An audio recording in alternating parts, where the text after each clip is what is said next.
There will now be an opportunity for silent prayer or meditation.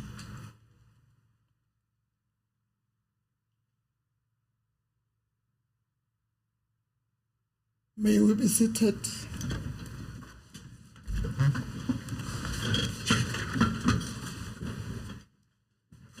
Thank you. Honorable members, let me take this opportunity to recognize and welcome the new member of this House, Honorable KJ Masie. Honorable member, you are welcome.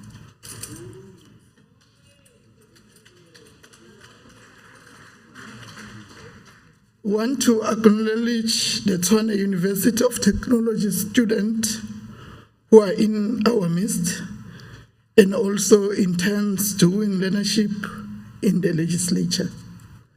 Statements by members. Honorable Mashego.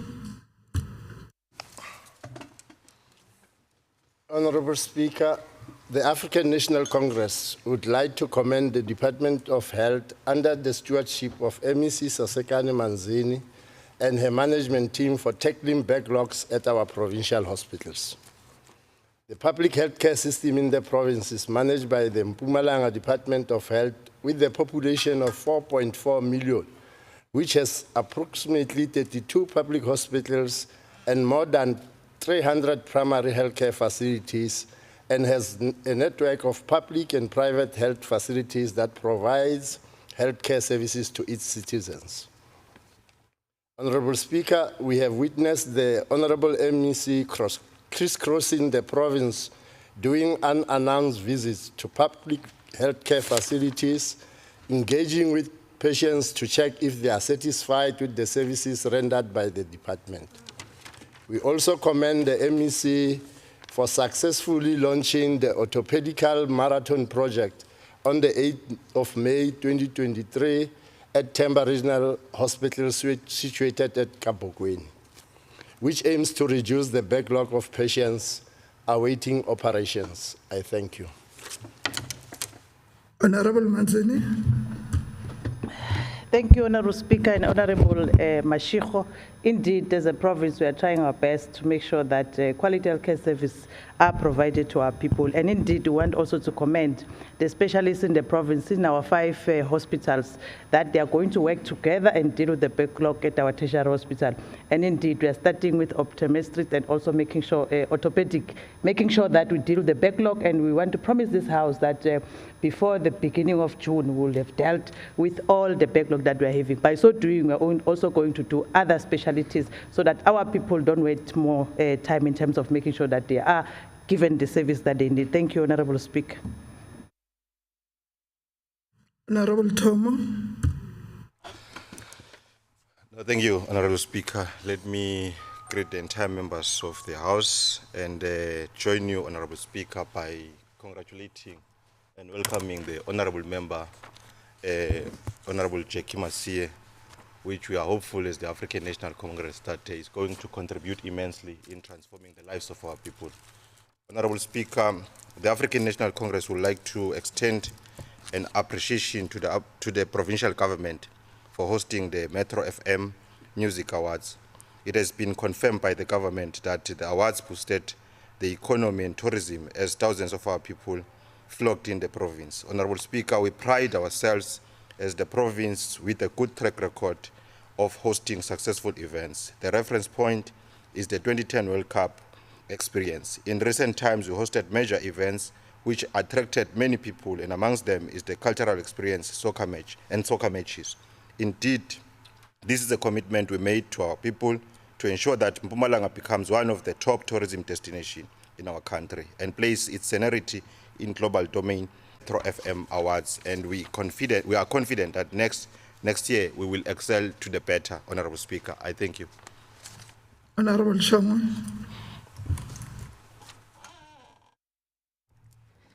Thank you very much, Honorable Speaker, member of the ANC. With regard to the hosting of the Metro Awards, indeed, Mpumalanga was full with people coming from all over South Africa coming to experience the Metro Awards. Indeed, I want to thank Njali Njali, the Premier herself, and other members that were there to enjoy with the people with regards to the Metro Awards. Honorable Premier, you took the right decision in terms of boosting the economy of Mpumalanga, in terms of our economic recovery plan, by agreeing that Metro Awards should be hosted in Mpumalanga. People were happy. I even saw Somizi the following day enjoying in Graskop, and many other people, they called us to say Mpumalanga is beautiful and they will come next year. The only thing that they are requesting is an arena, which they have put the request to the Premier to look at it, so that if it rains, we must be able still to host the Metro Awards. And I think the Premier will look at that, and I'm sure in future we will host it Go Arena, which is proposed by the Minister in collaboration with the Premier. Siyabonga kakhulu support lesiyitholile. Even naku opposition, we saw them, they came. Impela inkosi si enjoyile, nathi nje besidansa si support.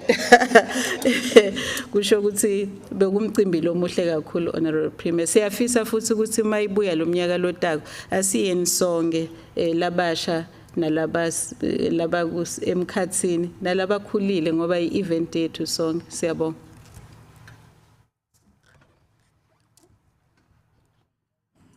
Honorable Malachi.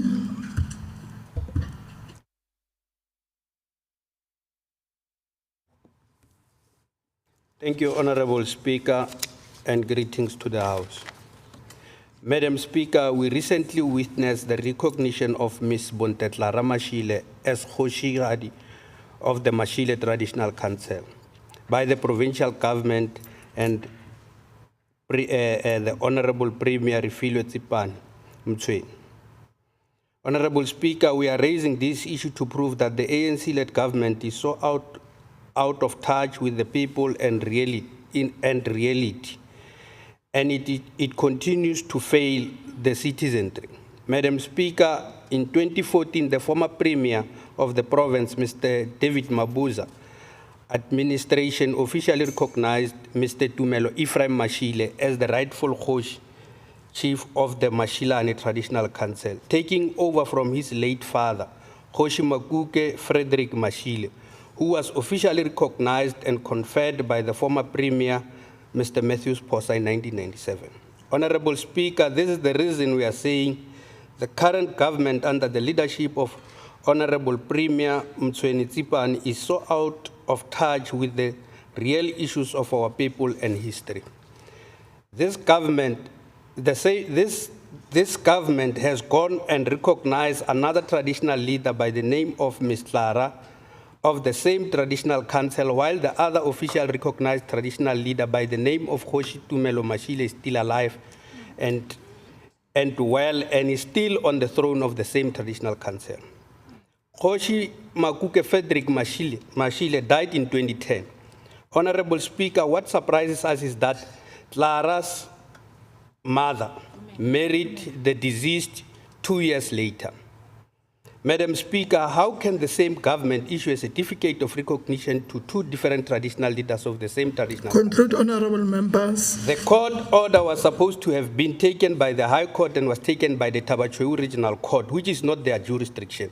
As I sit down, Madam Speaker, we want to respectfully implore and challenge the MEC responsible for traditional affairs and Honorable Mandla Msibi to set up an inquiry or commission that will thoroughly investigate the legitimacy of the traditional council so that there is peace and order. I thank you. Honorable Mashilo. Thank you, Honorable Premier. The issue of traditional leaders is a complex matter. It's not about dealt in court. court will always distort the traditional leaders because they are the West. However, it is the prerogative of the family, and I'm referring to the royal family, who've got legitimacy to nominate, to assign, to elect the chief or the king. It's not the government that we're doing that. We only check if the procedures were followed in terms of minutes, attendance of the royal family. This is how the premier acts from. She can't just appoint traditional leaders from nowhere. It has to come through the procedures of authority. From that point, we believe the procedures was followed and we are content with the outcomes and the appointment made by the Honorable Premier. Thank you, Speaker. Honorable Greve again.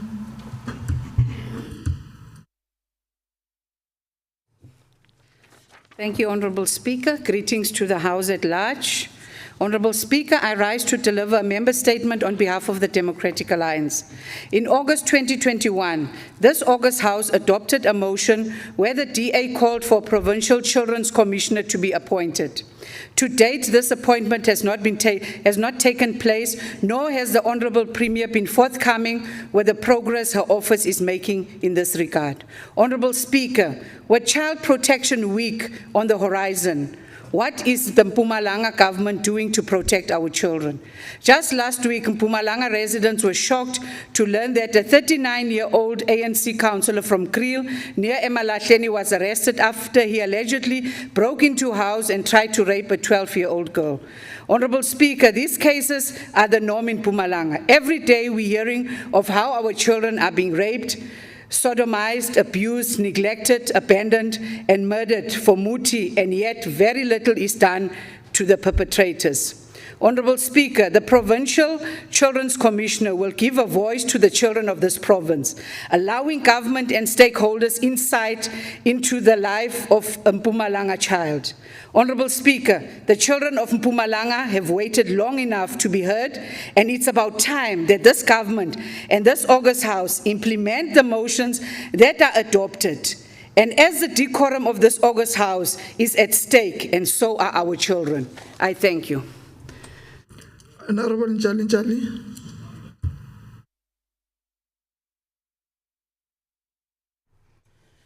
Thank you very much, Honorable Speaker, and greetings to the entire House, the Honorable Premier and members of the Executive Council, and all members present with all our guests. Honorable Speaker, as a Department of Social Development, we have programs where we're dealing with families and youth and young children. As we celebrate the Child Protection Week, there are programs in our various districts where we embark on roadshow, where we teach also the rights and responsibility of our kids and also about their safety. And in terms of also dealing with the peer pressures and how they must act. And we have centers where our kids are being taught, and we have funding that we are giving to NPOs which are championing these programs. This government is fully involved in making sure that our NPOs that have funded over 100 million that is out there in various districts to make sure the Child Protection Week, it is celebrated. But other than that, it's an ongoing matter, 365 days, where we talk with our kids and have programs like you're taking care of our young boys, because most of our boys are neglected, and we have specific programs. Honorable Speaker, I must indicate that as a Department of Social Development, we are fully involved in making sure that our kids are taken care and will never neglect our kids. But we're not working alone. We are working with the department, DCSSL, in making sure that we protect them. We know on the social ills that are happening within our communities, and that is why they were arrested, because we are advocating for our kids. Hence, those families that are affected where there was an attempt rape or kids are being violated, our social workers are on site. They give them psychosocial support, counseling to the entire family, and seeing through that all those cases, as they go to court, we give evidence that we will have a successful conviction. So, Honorable Speaker, we'll share with the honorable members what is it that we're doing in terms of Child Protection Week, because we cannot just respond because it's just child protection, but for 365 days, there are programs focusing on that. Thank you very much. Honorable Tawete Mfokeng.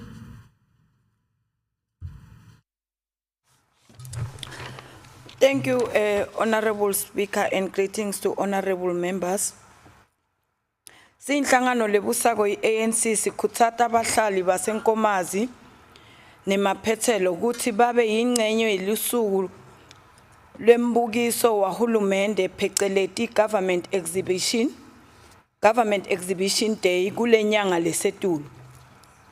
Ngamhla ka-26 kulenyanga ematiko ahulumende ngekuhlukahlukana kwawo ayobe ahlangene eNkomazi Plaza kaMachekeza asonzeta tinsita tahulumende ebantwini.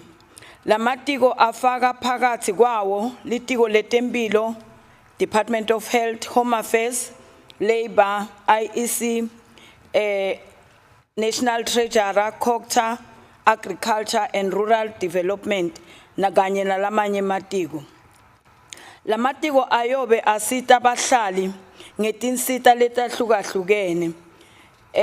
Kufaka phakathi kuthatha amapasi, titifiketi tebantwana, kufundzisa ngekubaluleka kwekulima kanye nalokunye. Ngako ke sinxusa siphinze sikhuthate bantu bakithi ukuthi balisebenzise leli thuba lelilethwa nguhulumende lekuletha tinsita ebantwini bakithi. Ngiyabonga Somlo. Honorable Mashilo. Ngiyabonga Somlomo hloniphekileko ngivumelana nesisukumiso umhlonishwa Mofokeng asenzako. Ngizolo undunankulu le government seqalile ngamahlelo eBushbuckridge namuhla nakusasa. Indeed, we'll take the date you have just mentioned to Nkomazi, and we encouraged the community to come at large number as we bring the services closer to them and their concerns gets addressed by this government, including the municipalities of Nkomazi, which is ANC-led. Thank you very much. Executive statements. I am informed that there are no executive statements. Motions without notice. Are there any motions without notice? Honorable Lachminarain.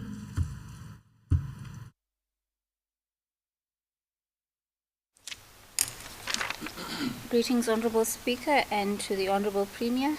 Honorable Speaker, I rise to move a motion without notice on behalf of the African National Congress for this August House to congratulate the ANC and Mpumalanga Provincial Legislature for successfully convening its 6th ANC Caucus Lekgotla that was held from the 4th to the 5th May 2023 in the city of Mbombela local municipality under the theme Building an Activist Caucus for an Activist Legislature. Noting that the ANC Caucus Lekgotla was convened during Workers' Month, where many challenges are facing the working class and the rate of poverty is still very high, with the same breadth to celebrate lots of achievements made by workers of this country. Further noting that the Caucus Lekgotla was attended by all deployed ANC cadres from district and local municipalities.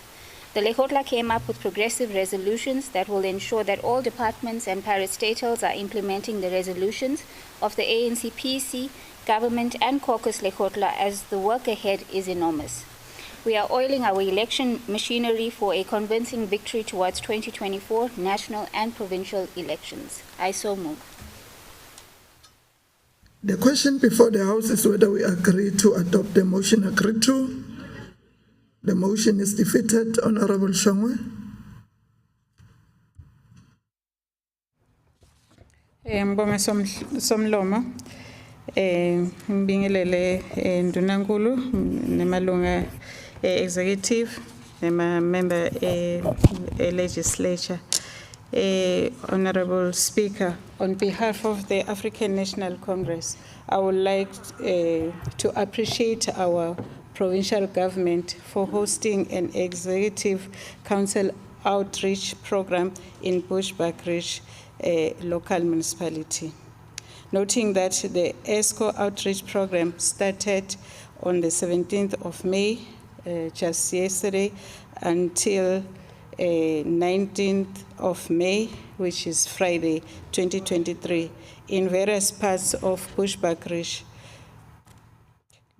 Bushbuckridge local municipality is one of the municipalities that is experiencing a high rate of unemployment, crime, illiteracy, and other social ills. Most of our communities don't have safe program there to interact with the people, listen to them, and also engage is currently doing and what the government will continue to do in that part of municipality. It is a well designed program of accounting to the people. This is the government of the people, and we lead with the people, and we want to take this opportunity to appreciate this program that the Premier has undertaken with her executive.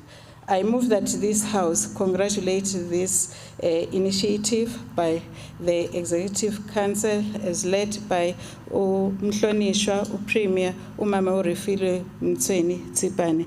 This is indeed an indication that the ANC cares for the people of this province. I thank you, and don't disturb me. The question before the House is whether we agree to adopt the motion. Agreed to? The motion is defeated. Honorable Mkhatshwa.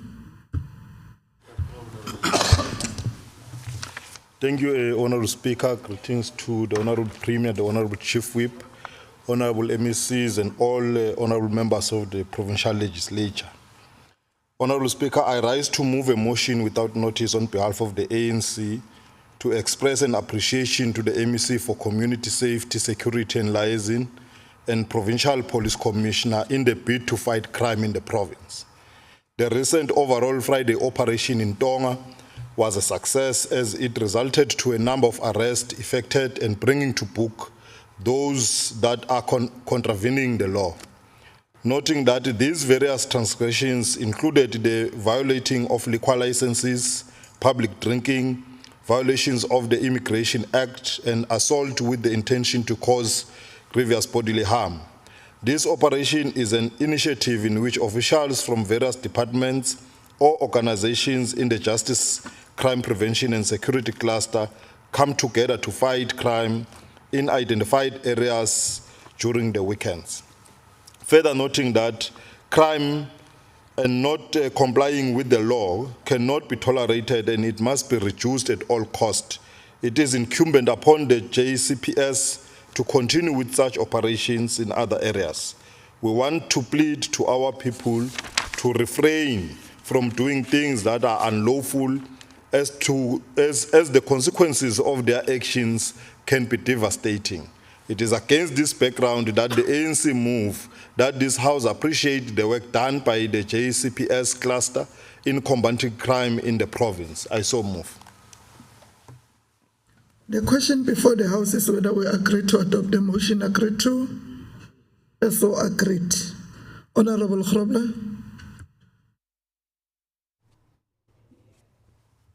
Thank you, Honourable Speaker. Good morning to you and the House at large. I rise to deliver a motion without notice on behalf of the Democratic Alliance. Honourable Speaker, noting that the Middelburg Hospital's efforts have been severely hampered by stage 6 load shedding over the past weekend. And although MEC there is a generator, it has come to our attention and it's extremely concerning that this generator has not been functional since the weekend. This entire situation is completely unacceptable given the fact that life support machines require electricity to operate effectively, and a lot of the medication and vaccines require electricity to be kept cool in the refrigerators. Honourable Speaker, in addition to the above, how are life-saving operations meant to be carried out in a hospital without electricity? Noting the fact that load shedding has been around for a number of years, and it doesn't seem like Eskom is going to sort this out, and it will get much worse in the winter, I call on the provincial government to, firstly, Honourable Speaker, as a matter of urgency, ensure that the Middelburg Hospital has a functional generator. Secondly, to ensure that each healthcare facility in the province has at least one working generator, with enough fuel to ensure that both medicine and lives are not conditions like the above. I so move. The question before the House is whether we agree to adopt the motion agreed to. The motion is defeated. Honorable Nyembe.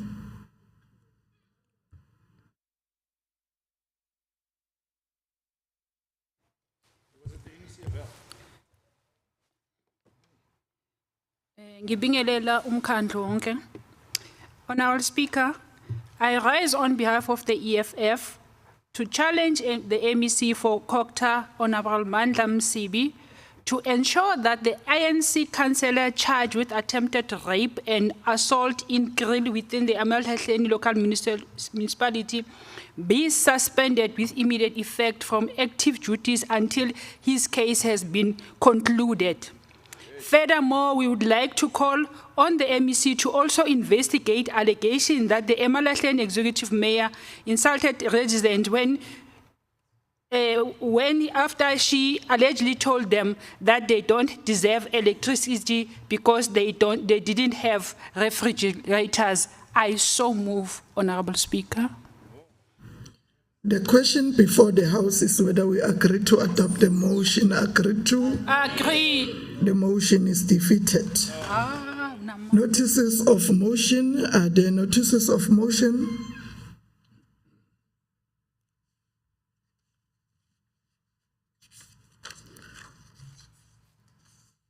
Formal motions. There is a motion standing in the name of Honorable MC Sidibe on the order paper, and I have received an apology from Honorable Sidibe, and Honorable Mkabela will stand in for Honorable Sidibe. I have a speakers list in front of me. I will now call upon the Honorable NP Mkabela from the EFF, and you are given 8 minutes. Thank you very much, Honorable Speaker. Allow us to begin by sending our greetings to the President and Commander-in-Chief of the Economic Freedom Fighters, President Julius Silo Malema, the officials of the EFF, members of the Central Command Team, members of the Provincial Command Team here in Mpumalanga, all leaders and ground forces. The year 2023 marks a special year in South Africa because it has been 10 years since the formation of the Economic Freedom Fighters. This is the only movement in South Africa and Africa that is committed to the healthcare workers' struggle for better employment conditions. We are marking 10 years of unbroken commitment to the fight for 24-hour clinic. We are making 10 years of unbroken commitment to the fight for primary health care. We are making 10 years of fighting for the reopening and building of nursing colleges. Honorable Speaker, the state of healthcare facilities in the province has collapsed and is unable to provide quality healthcare services to our people. When we say the healthcare service has collapsed, we are not theorizing and talking gossip. This is the reality we face when we go to the ground every day. 2 people died in Kanyamazane and Babatin Clinic after waiting for hours for ambulances that never arrived. Yengiwe Mtimunye was rushed to Waterfall Clinic outside Siabuswa earlier this year, only to be told that the clinic is closed because of load shedding. This has become a daily occurrence for many of our people. We were told by some of the officials from the Provincial Health Department at an oversight meeting in Mjindi that we still have clinics that do not get allocated visiting doctors, particularly in rural areas. Honorable Honorable Speaker, if it is not ambulances that never arrive, clinics that close because of load shedding, or clinics that do not have visiting doctors, it is crime that has besieged our healthcare workers. During the SOPA debate, Honorable Speaker, after the debate in this House, still no one has been arrested. Honorable Speaker, we also spoke about a young female doctor who was hijacked and nearly raped on her way from residential quarters after completing a shift at Mapulaneng Hospital in Bushbuckridge. Again, Honorable Speaker, behind this collapse, behind this failure, behind this mismanagement, there is a growing number of our people who are dying when we can prevent it. Honorable Speaker, what is even more shocking is that we now have a growing number of clinics that are being closed here in the province for frivolous reasons. Honorable Speaker, we were told that Grey Linkstead clinics in Dipaliseng was closed because of COVID infections. Until today, the clinic is still closed. We were also told that Balfour Clinic was closed in April. Now members of the community are forced to walk more than 5 kilometers to go to the nearby clinic. Honorable Speaker, as if this is not tragic enough, you have Xanthia Clinic that was built to service Matsabane and Kutung Bisonto villages that closes during the day and does not open on weekends. Honorable members, what is to be done? We are going to give a practical and clear way forward. Honorable Speaker, number one, we need to agree that there must not be a vacant position for nurses, particularly in critical and sensitive areas of our public health care. We have too many unemployed nurses and doctors these days. Number two, we need to agree as a province to adopt an approach that prioritizes primary health care. We can prevent a lot of people from getting sick. Number three, we must agree that all public health care facilities have well-capacitated and capable security to protect healthcare workers and citizens. Number four, we also need to agree that here in Mpumalanga, we are not going to close any clinic or public health service facility. No one must stand up here and justify the closing of clinics. Number five and last, Honorable Speaker, we must take a principled position as the province that all our clinics are going to operate 24 hours and 7 days a week. It is irrational and reckless to open a clinic at 8 in the morning and close it at 4 in the afternoon. It is the poor who do not have access to private hospitals who are treated as if they schedule their sickness. No one wake up and plan that between 9 and 4 they will be sick. This is irrational and unacceptable. To allow this madness of closing clinics is to be part of the killing of our people. We must make sure that all clinics are open 24 hours and 7 days a week. We must provide our facilities with necessary security. We must provide all hospitals and clinics with necessary tools, medicine, and equipment. We must ensure that there is a clinic in every ward and every clinic has an ambulance. I thank you, Honorable Speaker. Honorable Ngomane from the ANC, and you are given 8 minutes.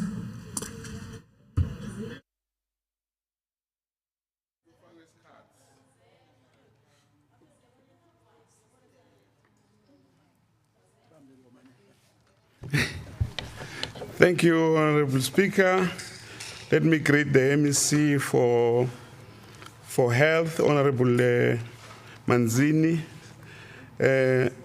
Honorable Premier, and all members of the executive, members of the legislature. Speaker, Honorable Speaker.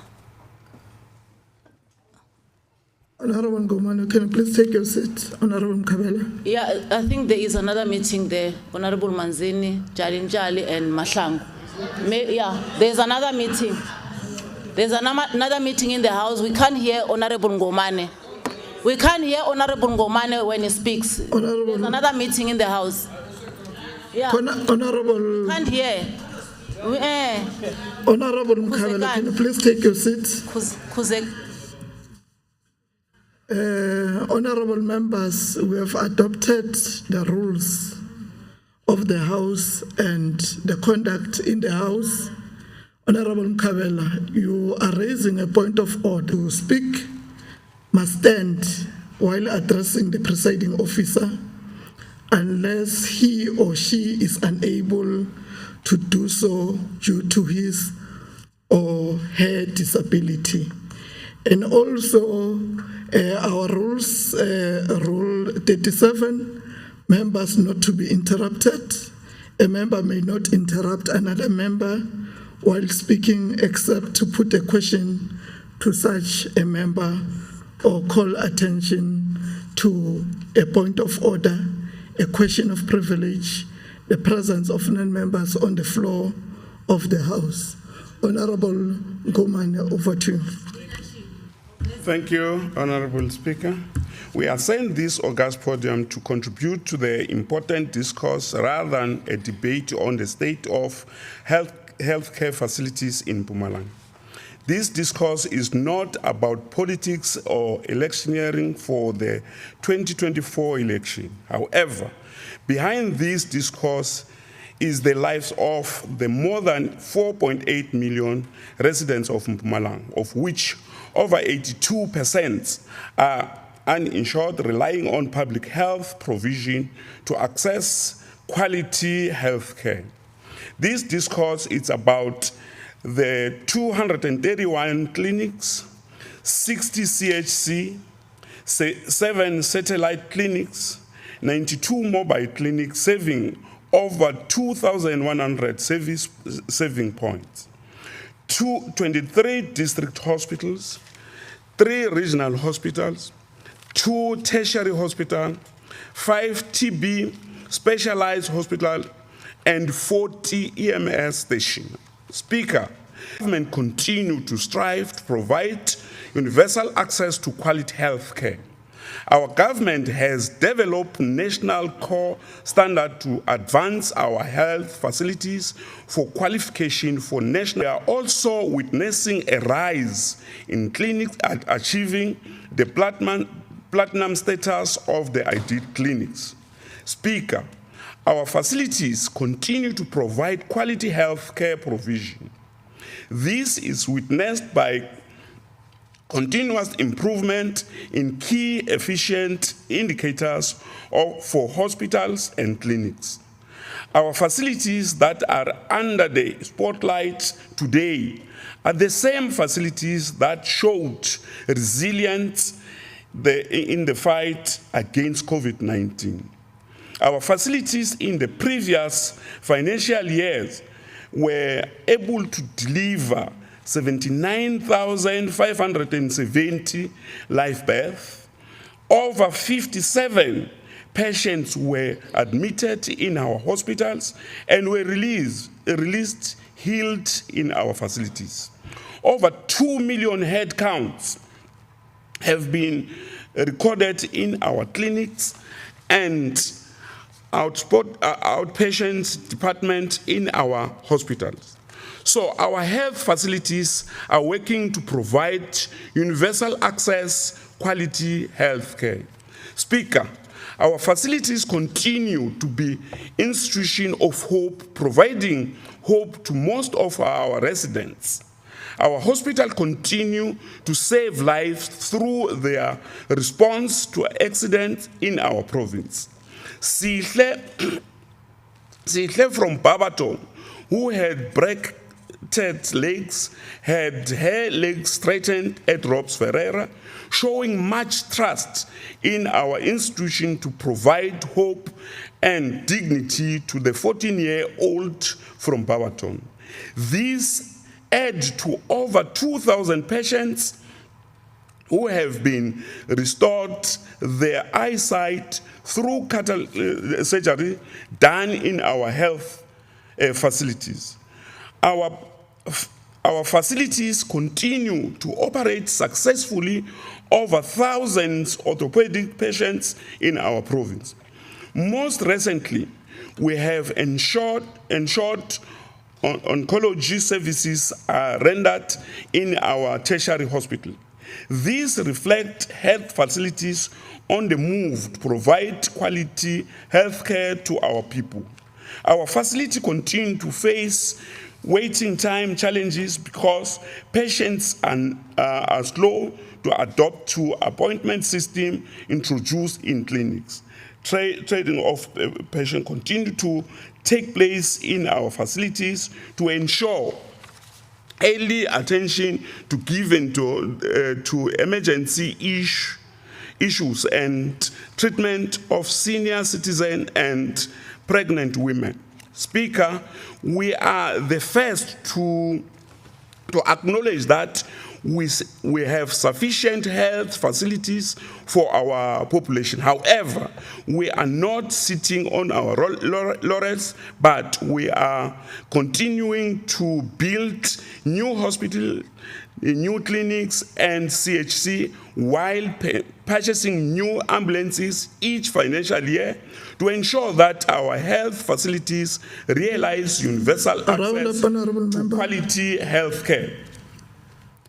Honorable Speaker, our portfolio committee will vehemently oppose EFF stance that each ward must have a clinic and all clinics must open 24 hours. The EFF is just politicking, but unfortunately, their dangerous and demagogue politicking creates unnecessary tension between our government and the people. Our portfolio committee will continue to support the department in rationalizing health facilities to sufficiently respond to our health challenges. However, this must be done in an economic, efficient, effective, and productive way.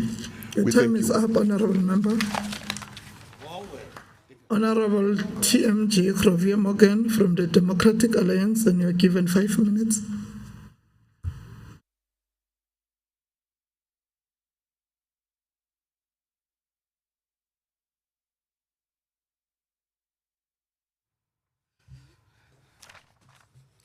Thank you, Honorable Speaker. Greetings once more. Honorable Speaker, one does not appreciate a doctor or a nurse until you or a loved one becomes sick.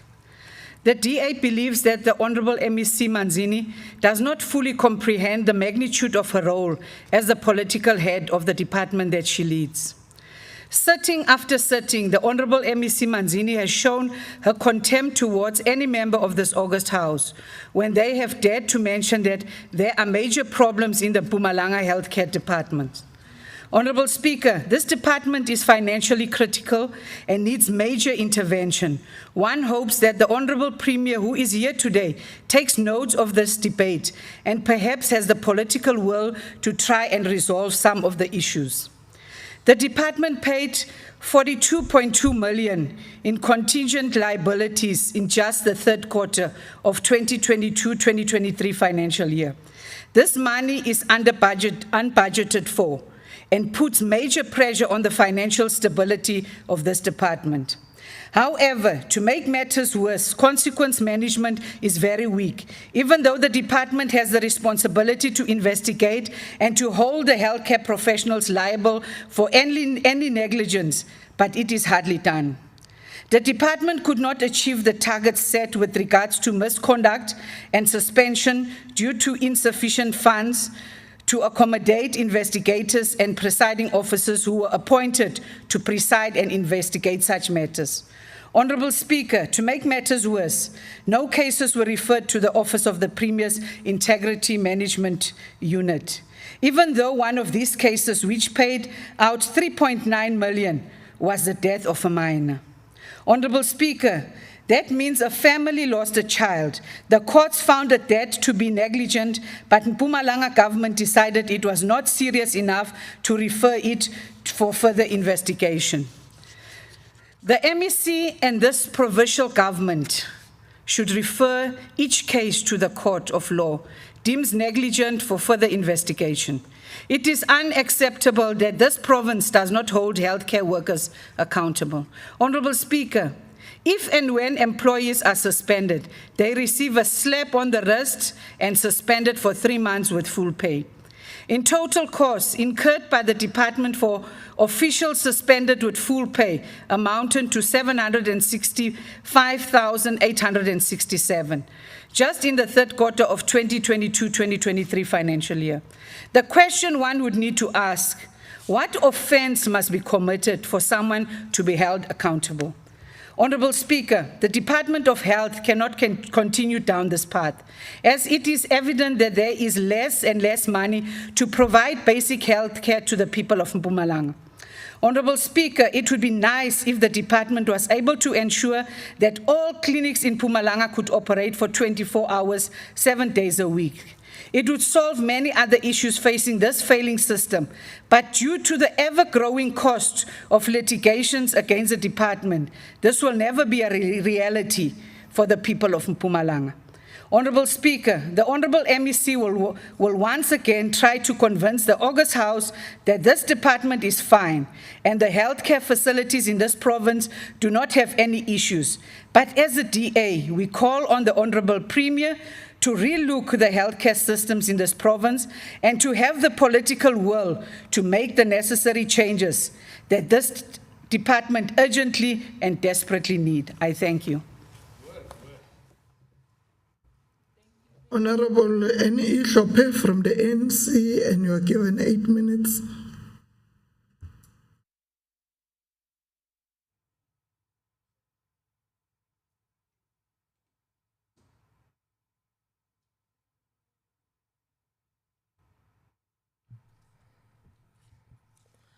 Ngiyathokoza Somlomo. Ngilotshise undunankulu uma urifile Msweni Tsipane, amalungu we-executive, amalungu wesibethamthetho nabo bonke abasivakatshele ngithi lotshana. Ngithokoza kakhulu Somlomo ukuba ngomunye ozibandakanya kule nkulumo-mpikiswano yobujamo bezenzelwa zezempilo. Angithome ngokuthi Somlomo si department ye finance, treasury, siyathokoza ukuthi si prioritize i department yezempilo ukuthi ithole imali eziningi ukuthi khona ukuphendula ubujamo obukhona eMpumalanga, and siyayibona i-value for money. Ngakho sifuna ukuthokoza umphathiswa la umhlonishwa uManzini ukuthi uyiqale kuhle le department, and kuyabonakala umberego omuhle owenzakalako ukuphendula impilo zabantu eprovinsini.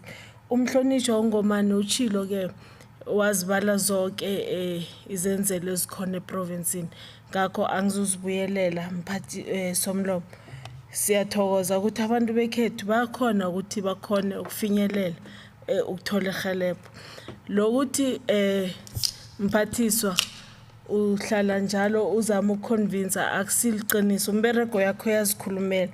Siyazibona even nasezindaweni zasemakhaya eTofontein G kuneklinika ehle khulu lapha esibiza ngesikhuwa sithi state of art, la abantu abajayele khona ukuthi kwenzeka emakhuweni sele kwenzeka emakhaya bazokuthi uyabhalelwa nokho ungaphela amandla uragele phambili ngomberego wakho omuhle wenzako. Siyathokoza ukuthi siyakubona ukuhle okwenzeka lapha esifundeni eseGarisibande la ulonje khona i-NHI pilot, and siyabona ukuthi amaklinika wethu ayathuthukiseka lapha eVukuzakhe nasenhlazatshe neBalfour ukubala nje amancazana. Kanti esifundeni lesaseGarisibande siyabona ukuthi athuthukiseka ngezinga elithinga phezulu khulu Somlomo.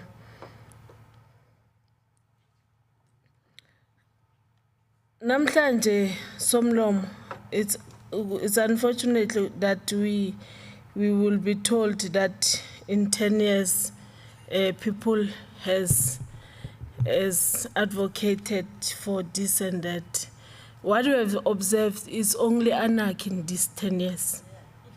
What we have observed, in particular here in the province, it's only anarchy that we are also even unable to work because of that anarchy. Yes, but I'm happy because in the Honorable Hlope, can you please take your seat? Honorable Mkabela, let me remind you about the rules. We have adopted the rules and I request all members to adhere to the rules of the House. Rule 37, members not to be interrupted. A member may not interrupt another member while speaking, except to put a question to such a member or call attention. Honorable Hlope, can you please proceed? Ngiyathokoza Somlomo. Bengisachaza ukuthi esiqalile nesikubonile kule tennis sibone amaklinika avalwa ukuthi kungaberekwa abantu bangatholi help. Siyathemba ukuthi from today kuza kuba nomehluko, akusizuyibona le anarchy ekuthiwa namhlanje seyikhulunywa kuhle ukuthi abantu benze belethe umehluko ebujameni bezempilo. Mhlonishwa Manzini, qhubeka sizwile nakuma statement esiwatholile ukuthi wenza umbereko omuhle, qhubeka uragele phambili, ulethe impilo ezingqono nokuthuthukisa abantu bekhethu ukuthi bakhone ukuaccessa impilo ezempilo. Siyazi ukuthi usehlelweni lokwakha iLina Malaji Tertiary Hospital eMalahleni, uyishisa lisekela abantu bekhaya bekangala baza kuthola ihelebho elithuthukisekile eduze eMalahleni. And siyazi ukuthi kukhona nama donation watholako ukuthuthukisa begodu ukuletha impilo amakliniki eduzana njengaseveza ubuhle. Siyazi ukuthi uyitholile donation la uzoletha khona iclinic ukuthi abantu bekhethu bakhona ukuthola uhelebheka ngobuduzana njengakwezinye indawo.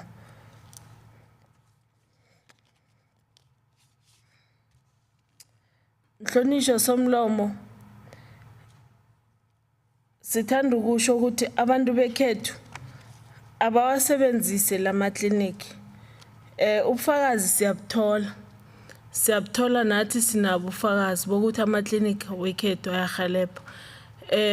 Sibe nobufakazi esibutholako nasisethembisile ukuthi abantu bathe kungaphathwa ama-tonsils, Mhlonishwa Somlomo, baya ka-doctor azange basizeke, but baya emtholampilo wethu bakhona ukuthi basizeke.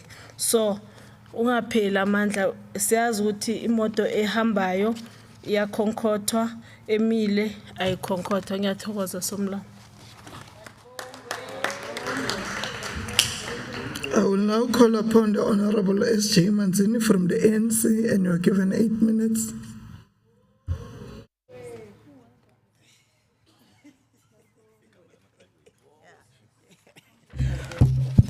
No, thank you very much, Honorable Speaker, Honorable Premier, Honorable Chief Whip, Leader of Government Business, and Honorable Members.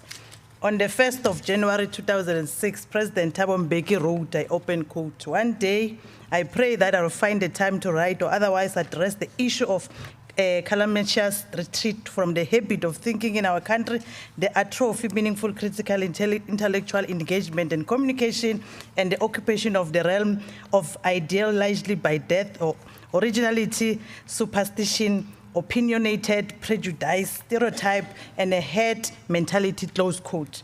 This unfortunate reality, President Mandela spoke of here, demand that the talented tend to poise, spoke of rise to provide meritocratic leadership to institutions of state and society to at large to ensure that debated are guided by the best available scientific evidence. A debate as important as this one, we are engaging in at this moment does not require leaders who only dream about a better South Africa, but those through their daily deeds and future plans act in the interest of changing and material condition, like the 10-year plan in their head. They don't have a place to implement, they're just talking. So we're not going to talk about that. They plan, and as guided by the best available science and fact, we all have a revolutionary duty to be part of those who make sure that fact reigns over stereotype and opinionated prejudice. Honorable Speaker, let me fulfill my revolutionary duty by providing facts to this House on this important debate.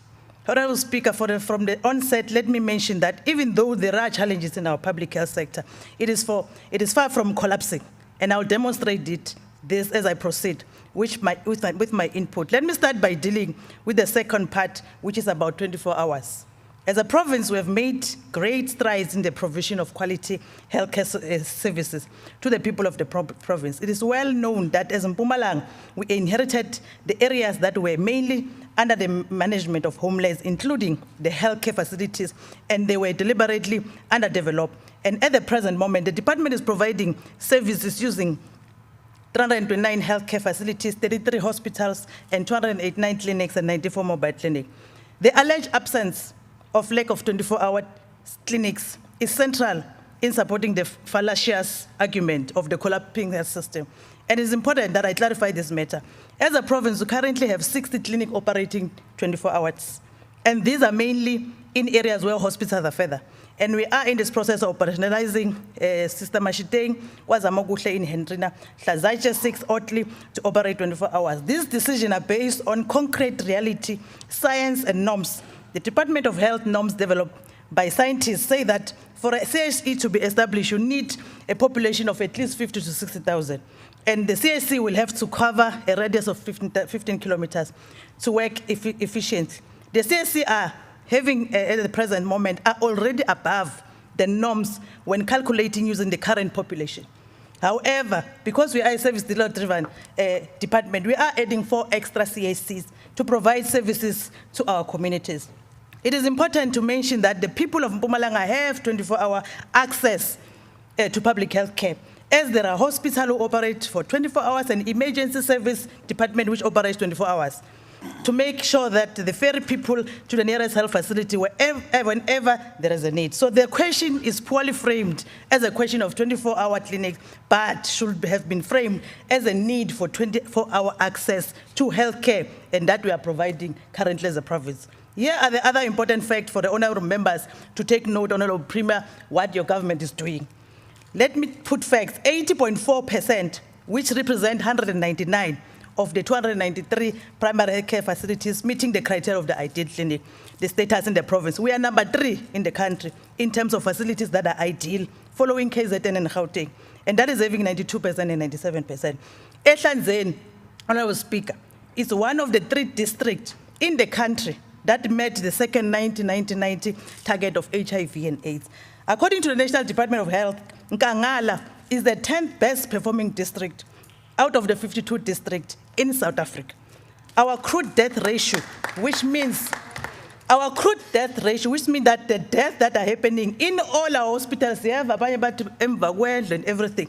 But in terms of facts, Mpumalanga is below the 5% as a province in terms of the deaths that are happening in all our facilities in the province, meaning that we are doing very well. If Mpumalanga put 5% and Mpumalanga is below that, we are doing very well. These are facts, not things that you just wake up and dream about and want to come here and pull. But we understand we are moving towards elections, so people will come here and grandstand and say all sorts of things.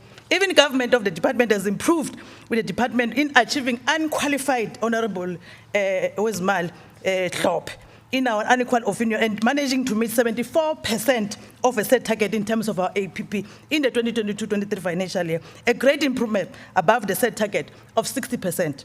Honorable Speaker, these drastic improvements are also visible in our health outcome on what the global community looks at when it studies the Human Development Index. As I said, Honorable Mukabele, Honorable DA, that we are dealing with facts here, not in Klebonje, that is going around the street. Here are some of the health indicators that we have improved drastically as a result of the hard work we are putting as a department. Our life expectancy as province has drastically improved over the years from the 54.2. Honorable Manzini, can you please take your seat? Honorable Mukabele. Honorable Speaker, Honorable Manzini just mentioned Honorable DA. We don't know, do we have a new member here called Honorable DA? Or she said Honorable DA. We were not introduced to that particular member in this house.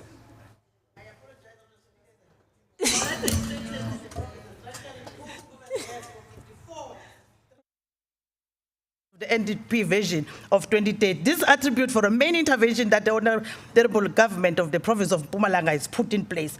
Our effort to ensure that babies are born HIV-free from the HIV-positive mothers have yield positive results, as we are less than 99% of the babies are protected from mother to child. An ANC antenal program has been seeing a growth and more pregnant mothers present themselves during their first trimester in their pregnancy. We must appreciate our community workers program and our clinic committees for ensuring that community education effective. All our HIV positive lives are immediately initiated to ART, and our provincial health system. Honorable Manzini, can please take your seat, Honorable Grobler? What is the point of order? Thank you, Speaker. I'm raising on a point of order because I think the MEC is misleading this House. I'm saying that because if this healthcare facilities in this province is of such quality that the MEC is speaking about, then I want to ask her, why do you have a medical aid? Why don't you just go to your own facilities? That is not the point of order, Honorable Grobler.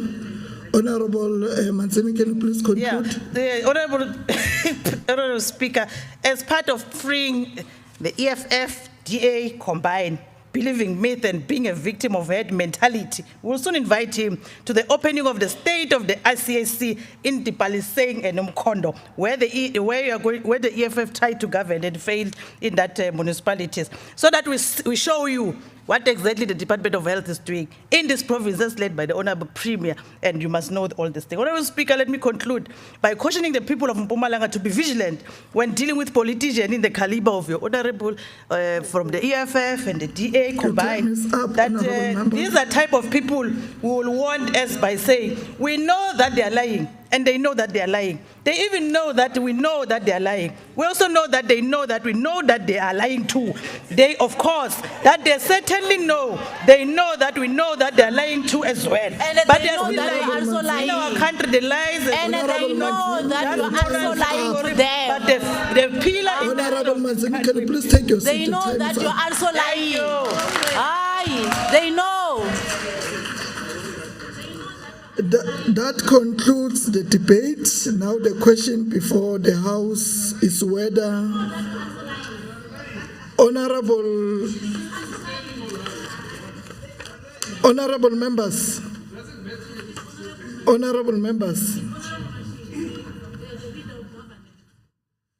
members, can you please conduct yourself according to the rules? This is, you must not, Honorable Grobler,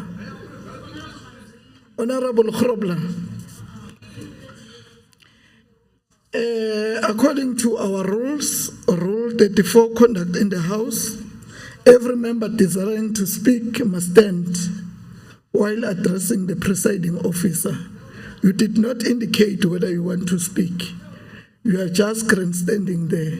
Can you please conduct yourself according to the adopted rules of the House? That concludes the debate. Now the question before the House is whether we agree to adopt the motion as tabled. Agreed to? As so agreed. The Secretary shall read the first order of the day. Order number 1, questions for oral reply to the Honorable Premier.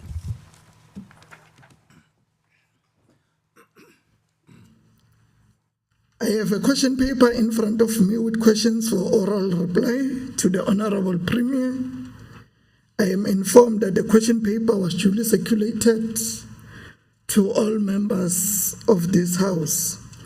We'll now proceed with the questions as they appear on the question paper for oral reply. Honorable Premier, over to you.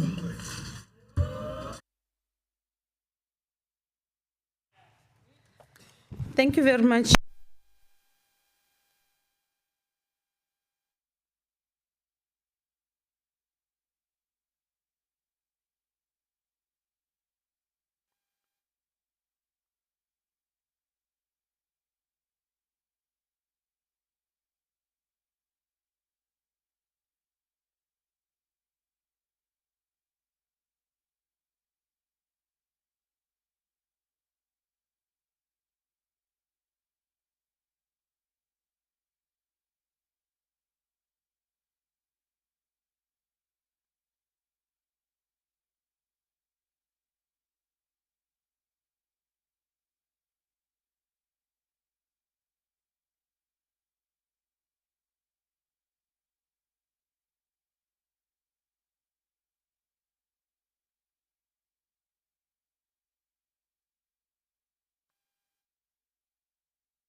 Honorable Premier, can you please use your desk while they are busy fixing this one?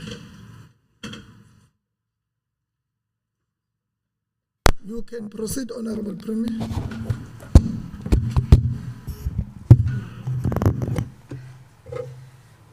Thank you very much, Honorable Speaker, and my apology for causing havoc. Greetings to your good self, to the members of the executive, the chief whip of the ruling party, and the deputy chief whip, and all members of the legislature. Honorable Speaker, the first question that we have received is from Honorable Sidibe from EFF, but I know that he's not here. I'll hear from you. Should I proceed with the question? Honorable Premier, you can proceed. Honorable Mkabela will stand in for Honorable Sidibe. Thank you very much. The question reads, the envisaged Ngozi City development has been described as a game changer and is expected to create much needed job opportunities, especially for young people. Question, can the Honorable Premier brief the House on the latest developments of this project, because it seems like it is stalling?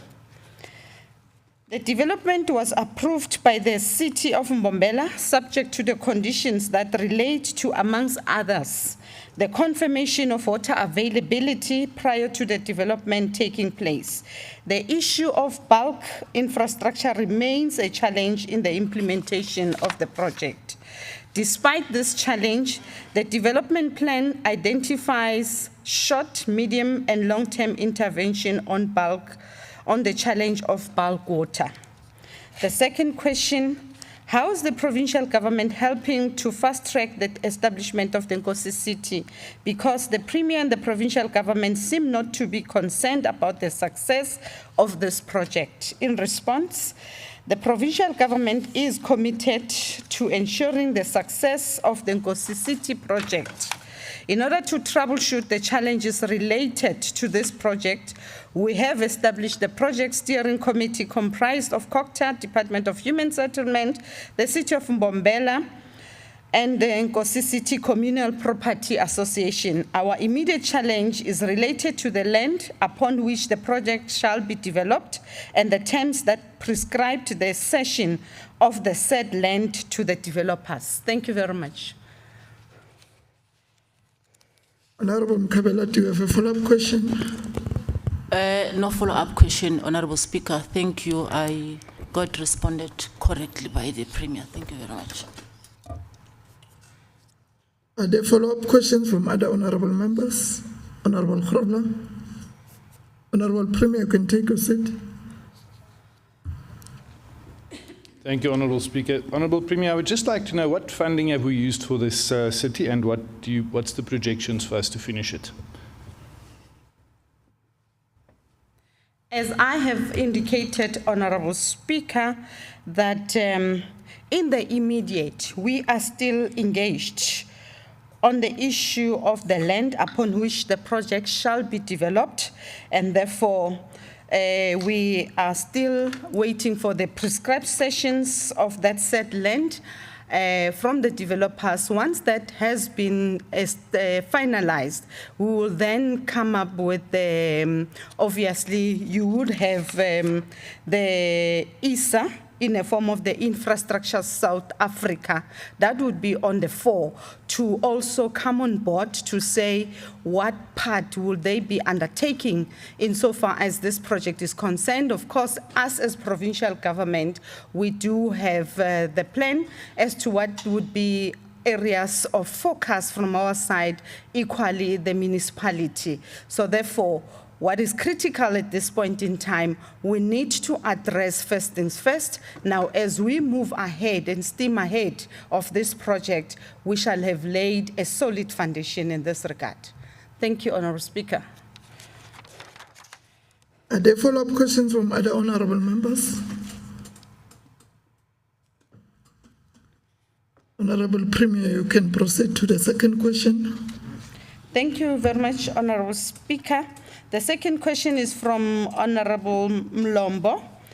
The local government turnaround strategy was introduced as a government program of action and a blueprint for better service delivery aimed at responsive, accountable, effective, and efficient local government. Question.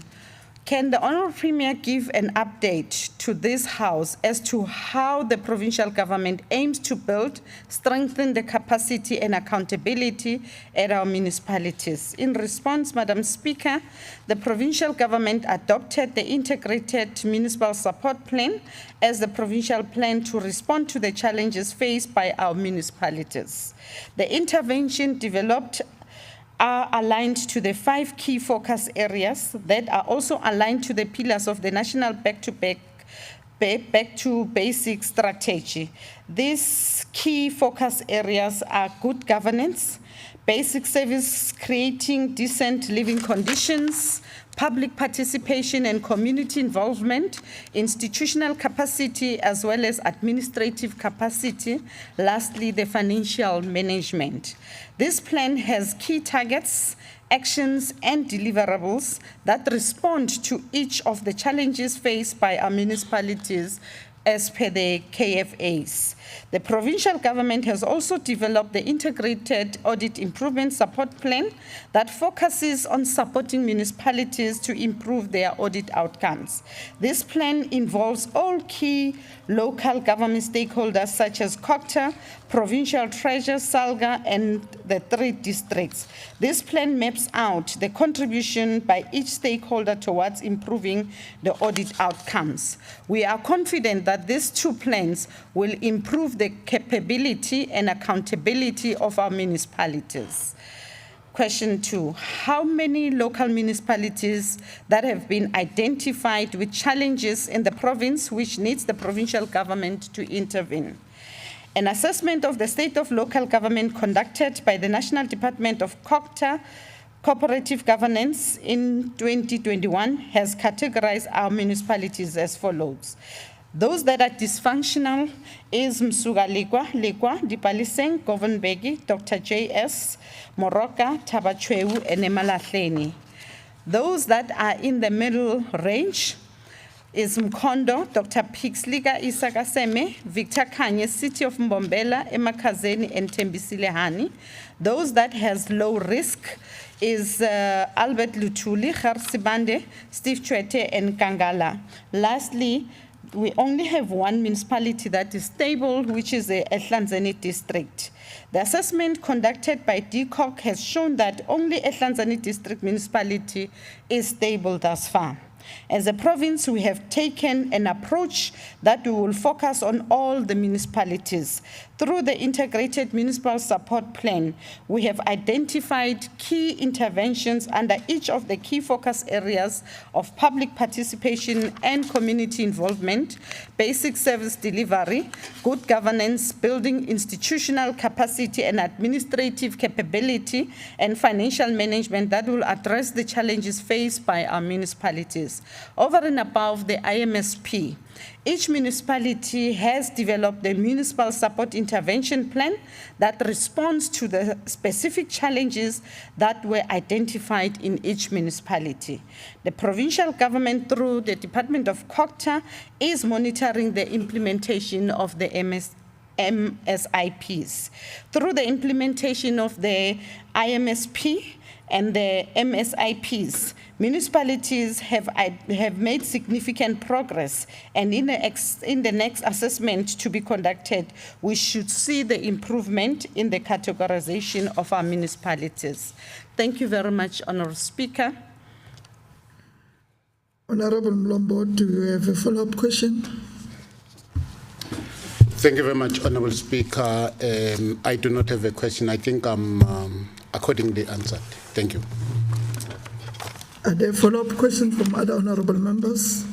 Honourable Nyembe.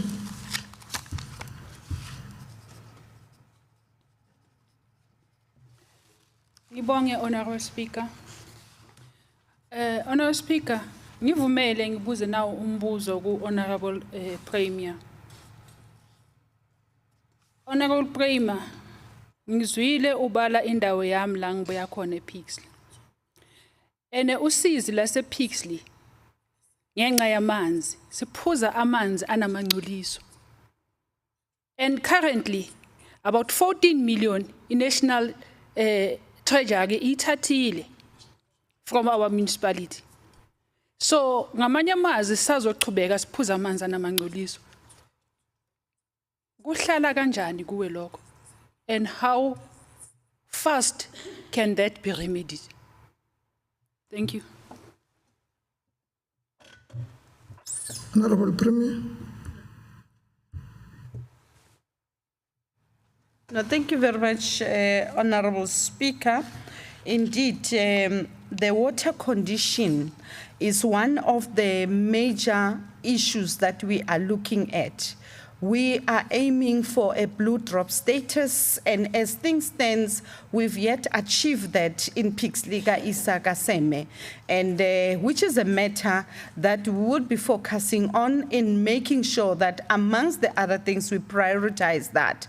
Now, the provision of the MIG fund that is underway, all municipalities were directed to give the project plans that they are planning in this current financial year, and we already received the business plan. The Department of Hokta has worked with them to make sure that we are vet as far possible that there is no money that has been appropriated that is turned back. And we must indicate up to this far, most of the municipalities have done well in the previous financial year that we have been, we've been through, and of course, there would be those intermittent areas that money was returned back. But that's something that we are not encouraging, and we are pushing at all costs. The MEC, as together with the HOD and their team, they are on the ground to make sure that every cent that is appropriated is being spent prudently and in the manner in which it was intended for.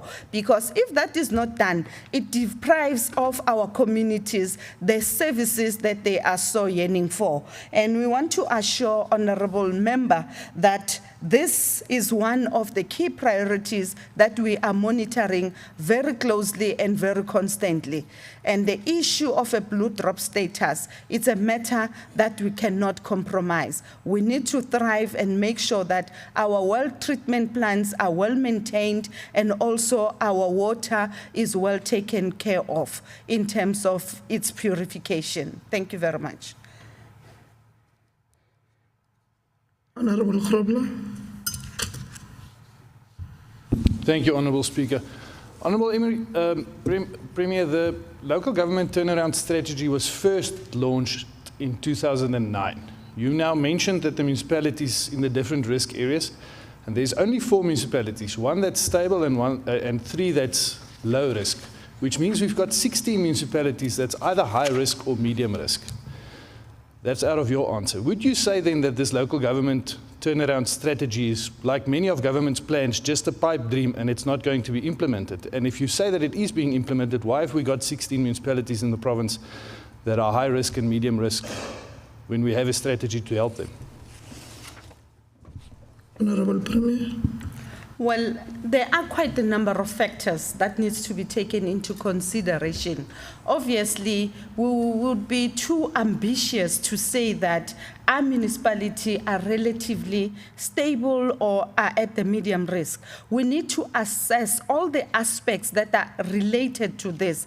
Now, obviously, Honorable Speaker, if the financial management and also the finances of the institution are not sound in terms of having reserves at the bank and also of keeping the municipality afloat, that comes with the risk of saying that we have not restored as yet the stability within the institution.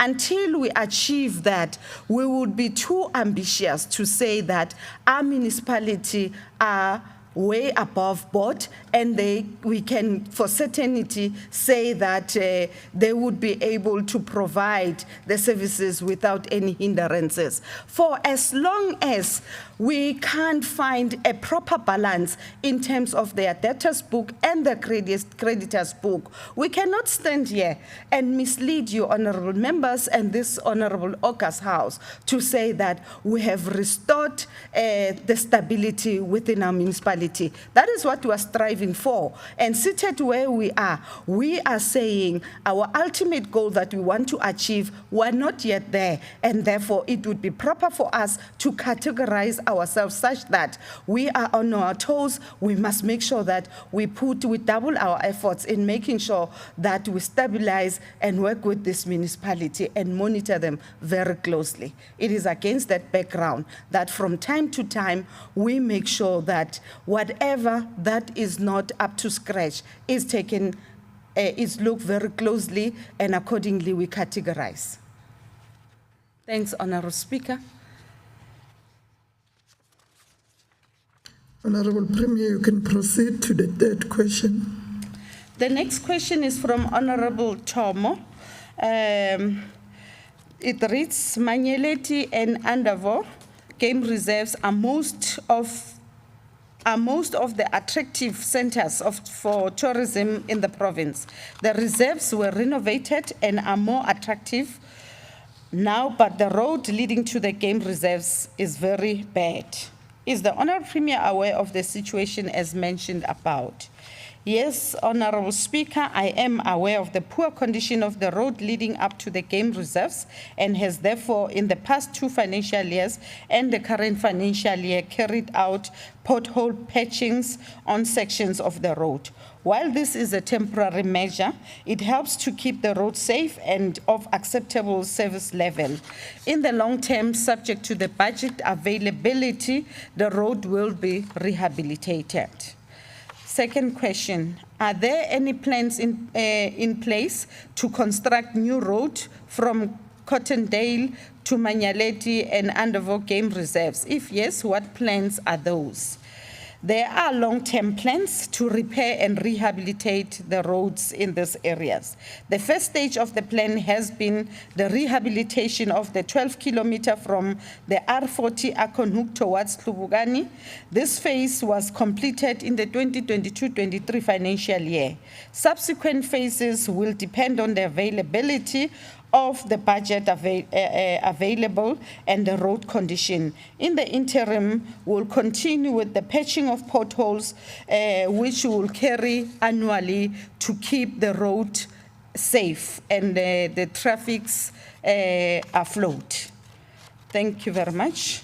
The next question, can the Honourable Premier give time frame as to when is this road going to be constructed for the benefit of our needy people who use this road on daily basis?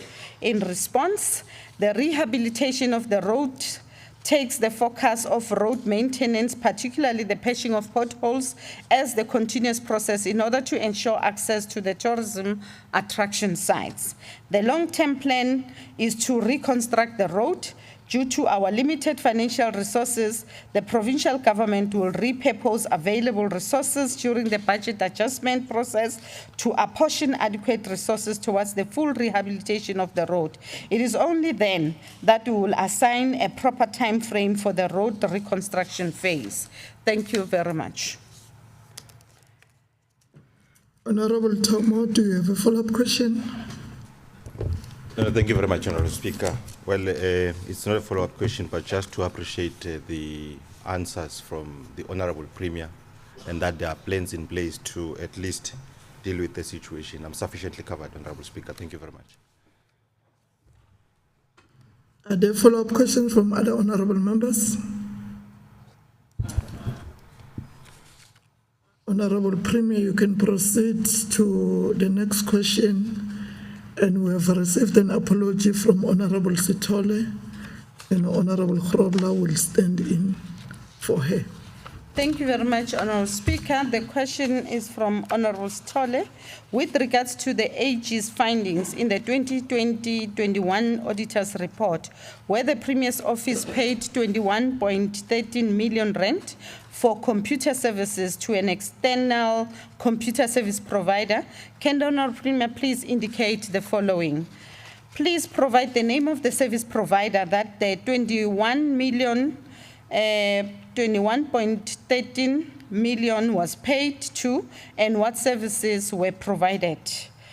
The name, Honourable Speaker, of the service provider is CHAV. The services that were provided were the maintenance of the IIMC MS system that is used to administer litigation cases throughout the province on behalf of government departments. Did the service provider in question provide invoices to the value of 21.13 million rand, and who authorized payments thereof? Yes, they did provide the invoice, which was a single invoice to the value of that 21.13 million rand, and that was duly recommended by the General Manager, Integrity Management and Forensic Audit, and was supported by the then CFO, Mr. BP Dlalisa, and was ultimately authorized by DG Kulu. How was this service provider contracted into providing services to the Premier's office? Honourable Speaker, the service provider was contracted after the normal competitive bidding processes through the advertisement of a tender. However, the AG declares the appointment to be irregular as applicable prescripts and regulations were not followed to the latter. Question 4. Can the Premier state why the AG feels that your office paid 7 million too much for the services received? The AG argued that the service provider could not provide audit evidence on the performance of some of the deliverables in the contract. The deliverables include, amongst others, the service provider to make upgrades available to the OTP at least once in each calendar year. The service provider to provide update electronically to OTP with adequate instructions for a reasonable, skilled system administrator to apply to the software. The service provider to provide services to the provincial government as long as the maintenance fees are paid. When the audit evidence of the above-mentioned deliverables were not provided to the satisfaction of the AG, it was concluded that the service provider was overpaid. Can the Premier state what are the reasons why the service provider refuses to reimburse your office with the 7 million that was overpaid to them? The service provider does not agree with the findings and recommendation from the AG, as they believe that they are entitled to the 7 million rand based on the contract signed and the work done on behalf of the Office of the Premier. Thank you very much.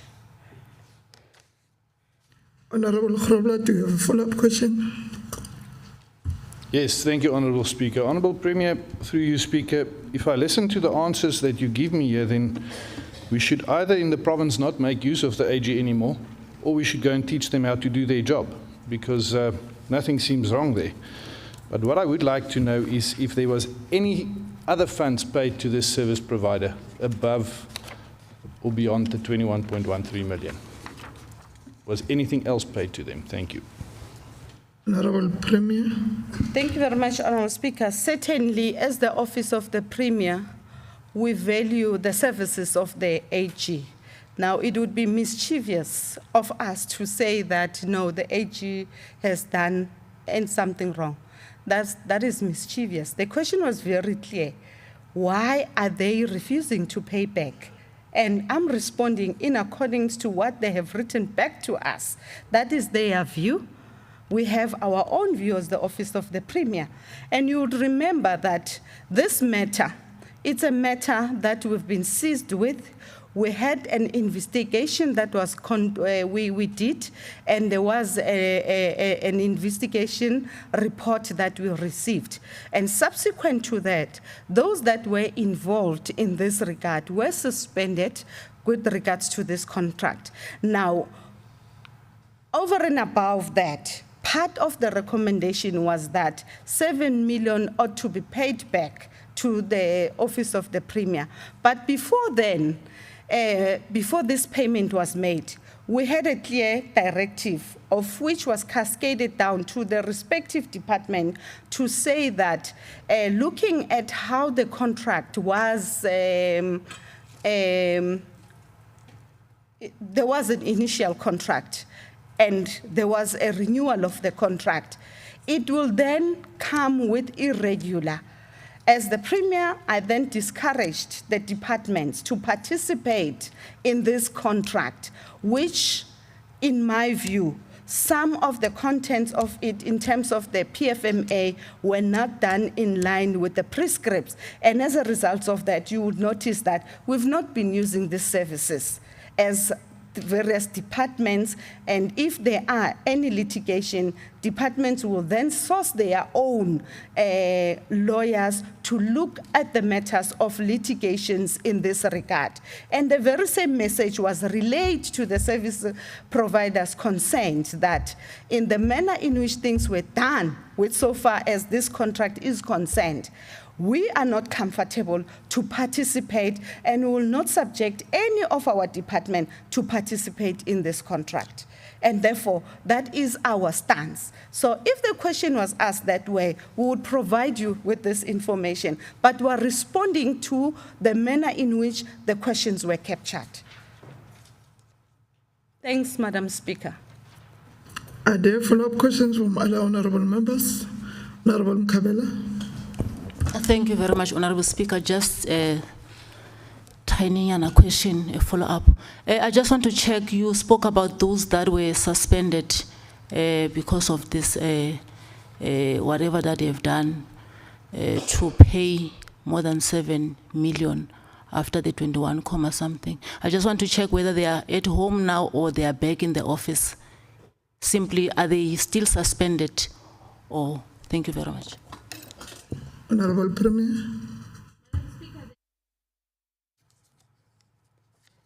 This is the matter that we are still seized with. We are working tirelessly to resolve this matter. Now, we've taken it up now based on the investigation report with the service providers concerned. Honorable Nyembe. Thank you very much, Chairperson. Honorable Premier, according to Batupili, it should be transparent. Is it possible that the opposition be furnished with that investigation report? Thank you. Honorable Premier. There are processes in the legislature, Honorable Speaker, that needs to be followed. And in my layman's understanding is that the Honorable Speaker will sanction that to the department for the particular portfolio committee that needs to be privy to that, and accordingly, as the department will come and appear before the portfolio committee and respond to whatever issues that may have been raised or the portfolio committee has interest upon.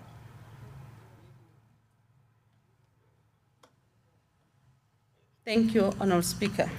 Thank you, Honourable Premier. The next question is from Honourable Weber, and we have received an apology from Honourable Weber. Can the Honourable Premier respond in writing within 10 days? Then can you please proceed to the sixth question from Honourable N.G. Nyembe. Thank you very much, Honourable Speaker. We'll certainly do as instructed by your good self. Thank you very much.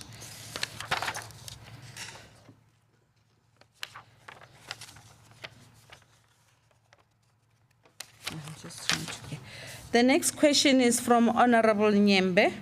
It reads, the provincial government recently introduced the Youth Development Fund, and again, calls had just been made for young people to apply for this fund. How many young people have benefited from this fund since it was launched? Since its inception, Madam Speaker, 97 young people have been approved for funding. As at the end of February 2023, an amount of about 100 million rand plus has already been dispersed to at least 78 youth enterprises. Disbursement is done in tranches and is done on weekly basis. How much is budgeted for this year's intake, and how many young people do you intend supporting or funding? The budget for 2022-23 financial year is to the tune of 78 million rand, and to date, 36 youth-owned enterprises have benefited, which is inclusive to the total number of 97 that have already been approved to benefit since inception. By the end of the financial year, a total of 45 companies will be supported. Thank you very, very much, Madam Speaker. Honorable Nyamba, do you have a follow-up question?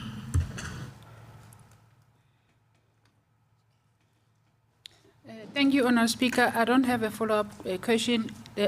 I just need to say thank you for the information, and I hope in this current financial year, Sibande will be taken care of on those youth funds, because always Sibande is left behind in all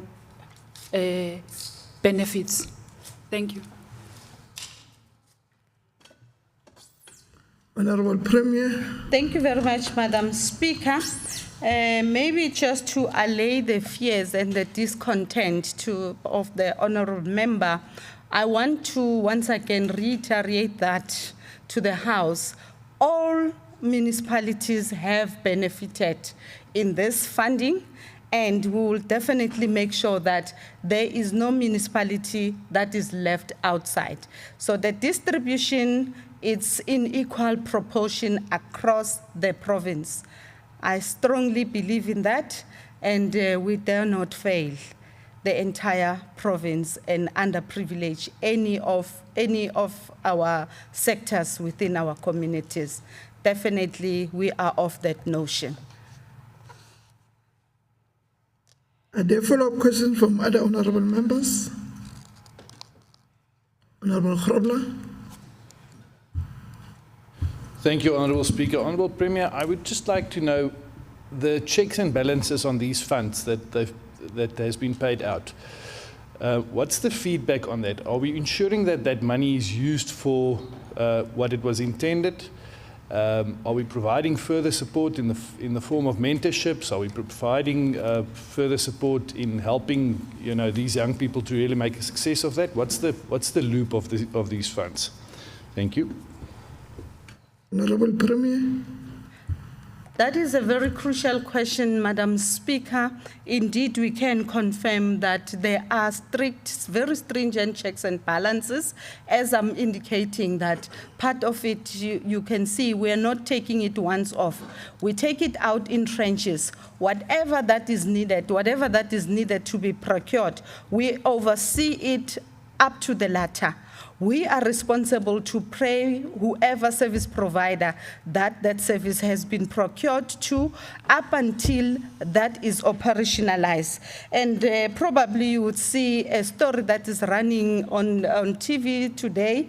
We were in Kutlu yesterday as part of the outreach. We visited one of the Youth Development Funds project.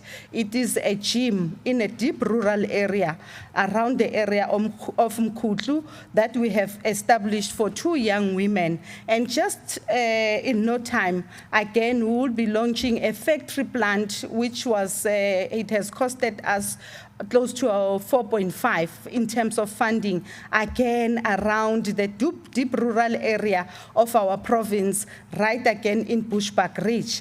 Already we've got a very good project that is going in Sibande, the tire manufacturing plant that we've assisted those young aspirants, entrepreneurs. They're doing exceptionally well to a point that now they are competing quite well with the big players in the market, and they have undermined their business. People prefer them as their service providers of choice. As we speak now, we'll be going shortly, and Honorable Nyambi, to Gersibande to unveil that project. We've also assisted young aspirant mining companies in Nkangala. They are involved in the coal mining sector. They bought the screen to watch the plant and screen the coal.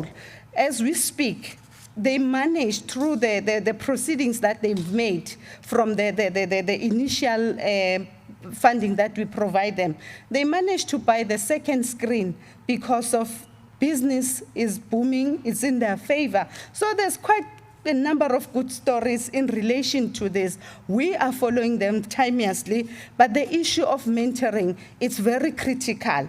We have partnered with some of our mining companies around the province.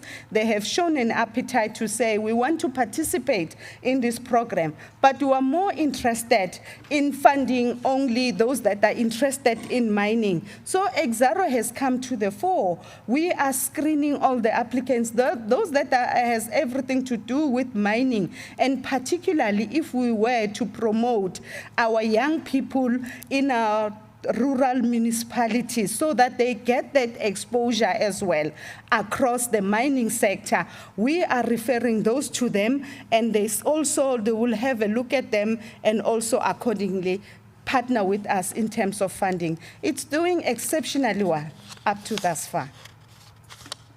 Thank you very much, Madam Speaker. Honorable Premier, can you proceed to the next question from Honorable Mashiko? Honorable Ngomane. Honorable Mashiko, question number 7.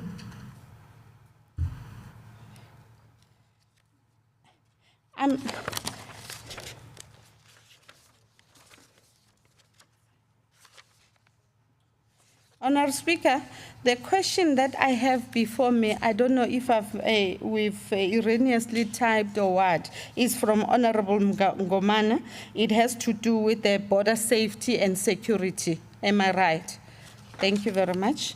The question is from Honourable Ngomane. It reads, border safety and security has been a major concern lately in Libombo border post and surrounding areas. Truck drivers become victims of gang rape, robbery and abduction in exchange for a ransom. Is the Honourable Premier aware of the above-mentioned situation? Yes, Madam Speaker, I am aware of the criminality taking place at Libombo border post. Unfortunately, the victims are our brothers who are in the transport industry and to eke a living.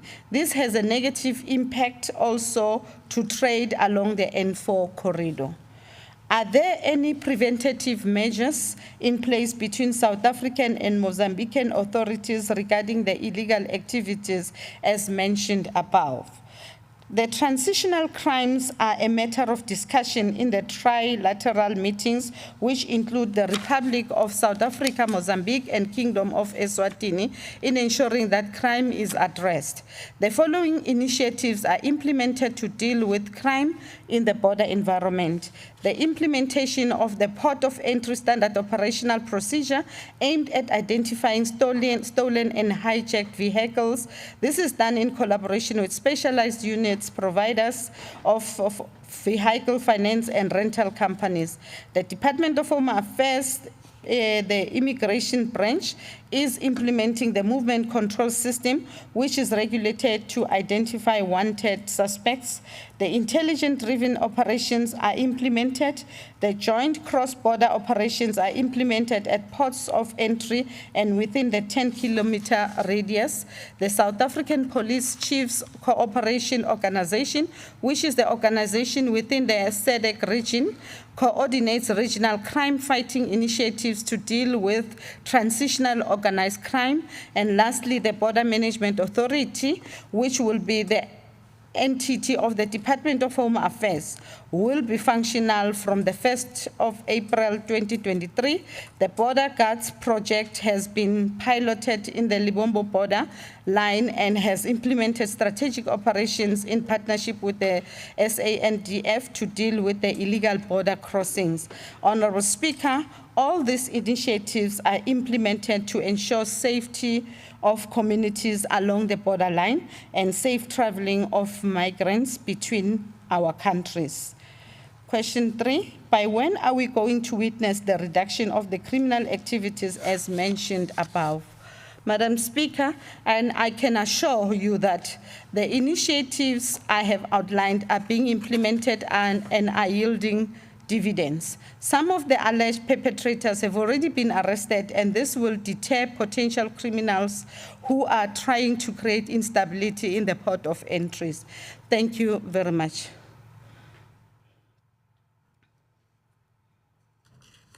Sorry about that, Honorable Premier. You are correct, it's Honorable Ngomane. And Honorable Ngomane, do you have a follow-up question? I'm satisfied the way the questions have been responded to. Thank you.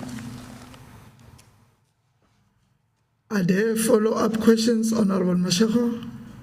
I just want to correct that the other paper that I'm also having here, question number 7 is GP Mashego.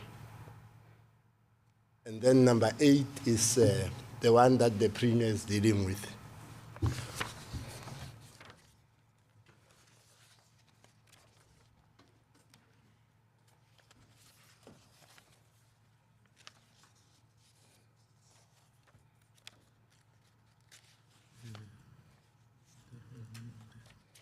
Sorry about that, Honorable Mashego. I've also had the one which you indicated. They loaded the wrong one. The correct one, question number 7, is from Honorable Ngomane. Are there follow-up questions from other honorable members?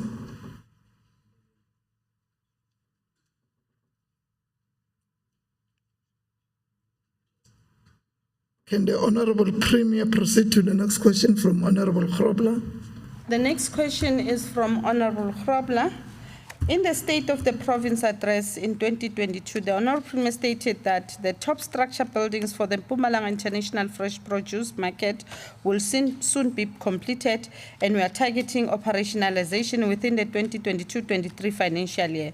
We call upon the private sector to partner with us and reap the rewards of what shall be a truly mutually beneficial private-public partnership. Can the Premier give the current update on the operationalization of the fresh produce market? Pending the completion of the structure, which is anticipated to be before the end of 2023, and given the delays due to the operational exchanges experienced by the contractor, the operations will only happen afterwards. To ensure readiness, the operationalization plan has been finalized and the incorporation of the special purpose vehicle has been approved in order to perform the functions of the implementing agent until such time that the appointment of the market operator is finalized, which could take place between 18 and 24 months. The process of incorporating the SPV is meant to ensure that the operationalization commences as soon as the construction is completed. What has been the major challenges in the preparation of the operationalization within 2022-23 financial year? The only significant challenge we have encountered relates to the delay in the finalization of the construction of the market. As I've indicated in the previous answer, this will be completed by the end of this current calendar year. Has any businesses from the private sector shown interest to partner with the provincial government in the private-public partnership? Yes, quite a number of private sector companies have shown interest to partner with the province in the project in various capacities. To date, what has been the Mpumalanga Fresh Produce Market cost the provincial government, and what is the estimated amount needed to get the project operationalized? The budget spent on the construction amounts to 1.7 billion rand, rand, whilst the estimated completion cost is at around 2.3 billion rand. This amount excludes costs to ensure full operationalization of the 30,000 square meter. Such costs are estimated at 115 million rand. Thank you very much, Honorable Speaker. Honorable Grobler, do you have a follow-up question?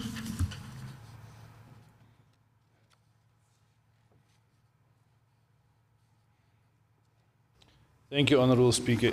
Premier, you now answered that the top structures are not finished and that's why we cannot operate yet. I would like to know if you, in your opinion, is the creation of the operations of the international fresh produce market also going to take as long as the building of those structures? And is it going to be postponed and postponed and postponed with more money and more money and more money invested into putting the operations into place, or do you think we're going to soon see an international fresh produce market in Mpumalanga? Honorable Premier. Thanks, Honorable Speaker. Honorable Grobler, let's allay your fears. This is an ongoing process. We have allocated once more for the finalization of the phase that we are busy with, which we are anticipating that at most, the latest should be around October. And as a result, as I have indicated, all systems are on the way and the budget was allocated in terms of its operationalization because we are nearing the end. So all this, it is possible to be done before the end of this year. Hence, we were so certain. That is why we even set aside money, all the necessities insofar as the operationalization has already been done. Now, the project has now since been moved from the operationalization side of it, from the implementing department, also to agriculture, so that they too can start preparing themselves, so that when we finish off with the snack in terms of the infrastructure development, we are not found wanting in terms of our state of readiness. That is where we are.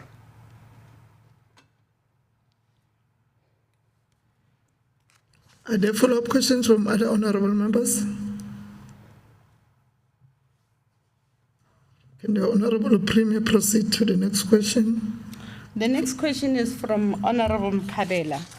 In 2021, the province experienced heavy rainfall and was declared a disaster. Roads, bridges, schools, and houses were damaged, and there was a commitment by government to fix people's houses, but to date, most of these houses have not been fixed, especially in areas such as Nkomazi and Pinar. Can the Honourable Premier tell the House the reasons why these houses have not been fixed? During the incident in question in 2021, we undertook roof repairs, remedial works, and provision of temporary residential units on 702 damaged houses in different municipalities. To date, all the houses are reported completed. Indeed, we are aware of several houses that were not repaired in Nkomazi local municipality, either because they were omitted from the list received from the municipality or the houses did not qualify for repairs under conditions of the Provincial Emergency Housing Grant. The grant only allows for roof repairs or remedial works per beneficiary to a maximum of 64,441 rand in 2021 and 68,659 from 2022. It should be noted that the grant does not allow for the reconstruction or building of new low-cost houses. The next question, if the Honourable Premier was not aware of such, is she going to investigate and help fix the damaged houses? In May 2022, we were made aware of 20 houses that were omitted and not fixed by the provincial government. Through the Department of Human Settlement, we have already appointed professional engineers to assess all identified disaster damaged houses in the area. All houses erroneously omitted will be included and attended to. Thank you very much. Honorable Mkhabela, do you have a follow-up question? No follow-up question, Honorable Speaker. Thank you, Honorable Premier, for the response. Are there follow-up questions from other honorable members? Can the Premier proceed to the next question? The next question is from Honorable Lashmi Narain. Regarding economic transformation and job creation as espoused in the National Development Plan Vision 2030 goals is reducing the Gini coefficient index. In relation to this, South Africa has been concluded to be one of the most unequal societies in the world, and Mpumalanga is included. Our historical reality points to a number of discrepancies which were based on racial lines, hence placing other groups in the mainstream social and economic scheme of things and others on the periphery. Considering the above, can the Premier provide an overview of the level of inequalities relating to access to social and economic scheme of things around the province? Madam Speaker, it is true that our country and by extension our province remains amongst the most unequal society among nations of the world. It should also be remembered that such glaring inequalities are historical and very structural as byproducts of the apartheid system that was designed to exclude all African people and in particular black people from the mainstream socio-economic activities. The ANC-led government has come a long way in trying to address the root causes of such a gap between the haves and have-nots. Such socio-economic inequalities were very prevalent when one looked at the education system, the social grants, housing, health, and access to jobs and economic opportunities. Can the Premier shed some light on the strategies employed by the provincial government to ensure equal access to the economy, social amenities, and the basic rights as enshrined in the Constitution? Indeed, Madam Speaker, since the advent of the new democratic dispensation in 1994, the ANC government has done a lot in changing the lives of our people for the better. We have made sure that access to quality education, primary and secondary healthcare, housing, social grants, basic services like water and electricity are accessible to all our people irrespective of their color and creed. Collectively, access to these rights have contributed in reducing the socio-economic inequalities which would have been worse. Can the Premier briefly reflect on some of the programs within the provincial government which seeks to close the inequality gap and the impact they have in changing the lives of people? Madam Speaker, what we are embarking on now as part of our strategy to close this gap is the consolidation of social wage gains that I have alluded to in my earlier response and the fast tracking of the inclusive economic transformation programs that seek to be inclusive, leaving no one out and leaving no one behind. Most of these programs are targeted at women, young people, and those living and those with disability who are the most affected by the triple challenges of poverty, unemployment, and inequality. These programs cut across all sectors of our economy, including agriculture, manufacturing, tourism, mining, and services. One such program that has been successful in catering for youth-led businesses across all sectors is the Premier's Youth Development Fund. Thank you very much.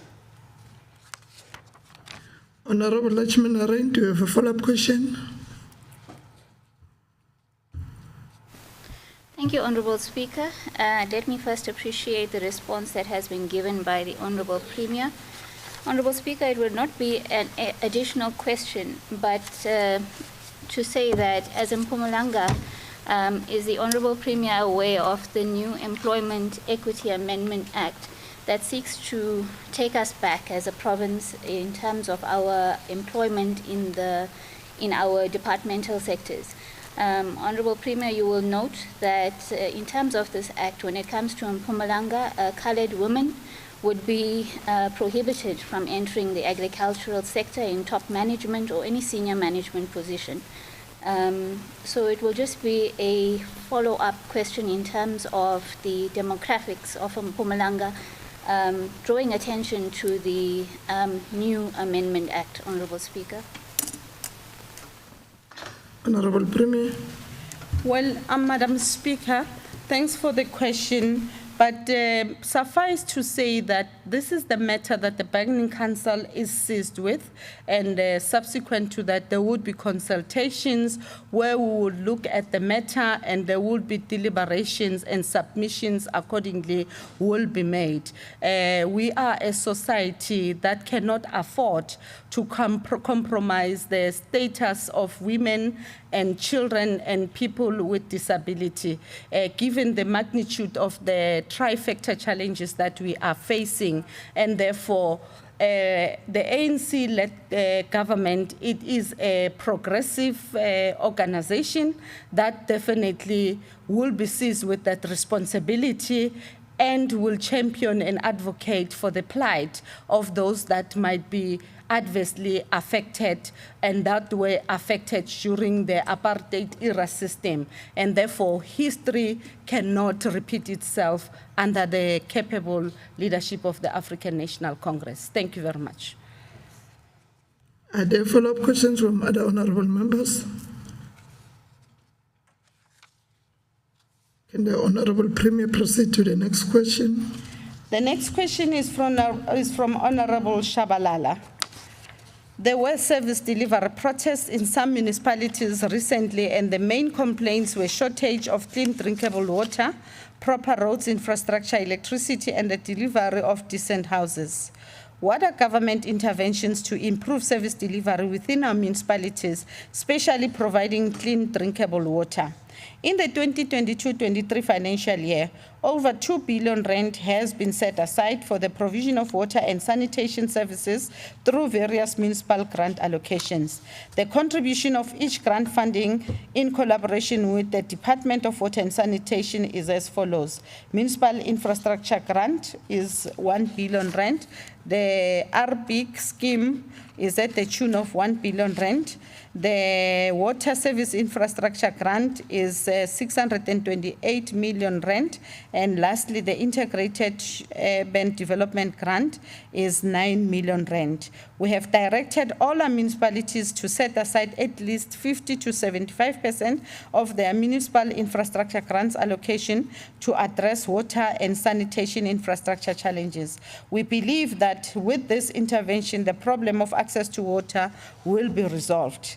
As enunciated during the State of the Province address, there is progress in the implementation of low-scope bulk water infrastructure and construction of the Mbombola Dam, which shall guarantee water provision to the people of Tembisi Lehane, Dr. J.S. Moroka, and the city of Mbombela at large. Short-term interventions are also implemented in various municipalities, which includes the drilling of boreholes and the use of water tanker, mainly to ensure that our communities have access to water. We have also observed that during load shedding, water supply is also affected in most of our municipalities, in particular those municipalities with treatment plants that have no backup power supply.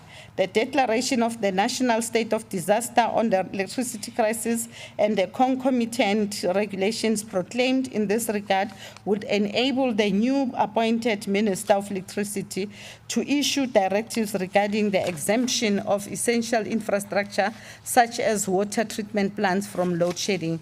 This intervention, once implemented, will ensure consistent and uninterrupted supply of water to communities.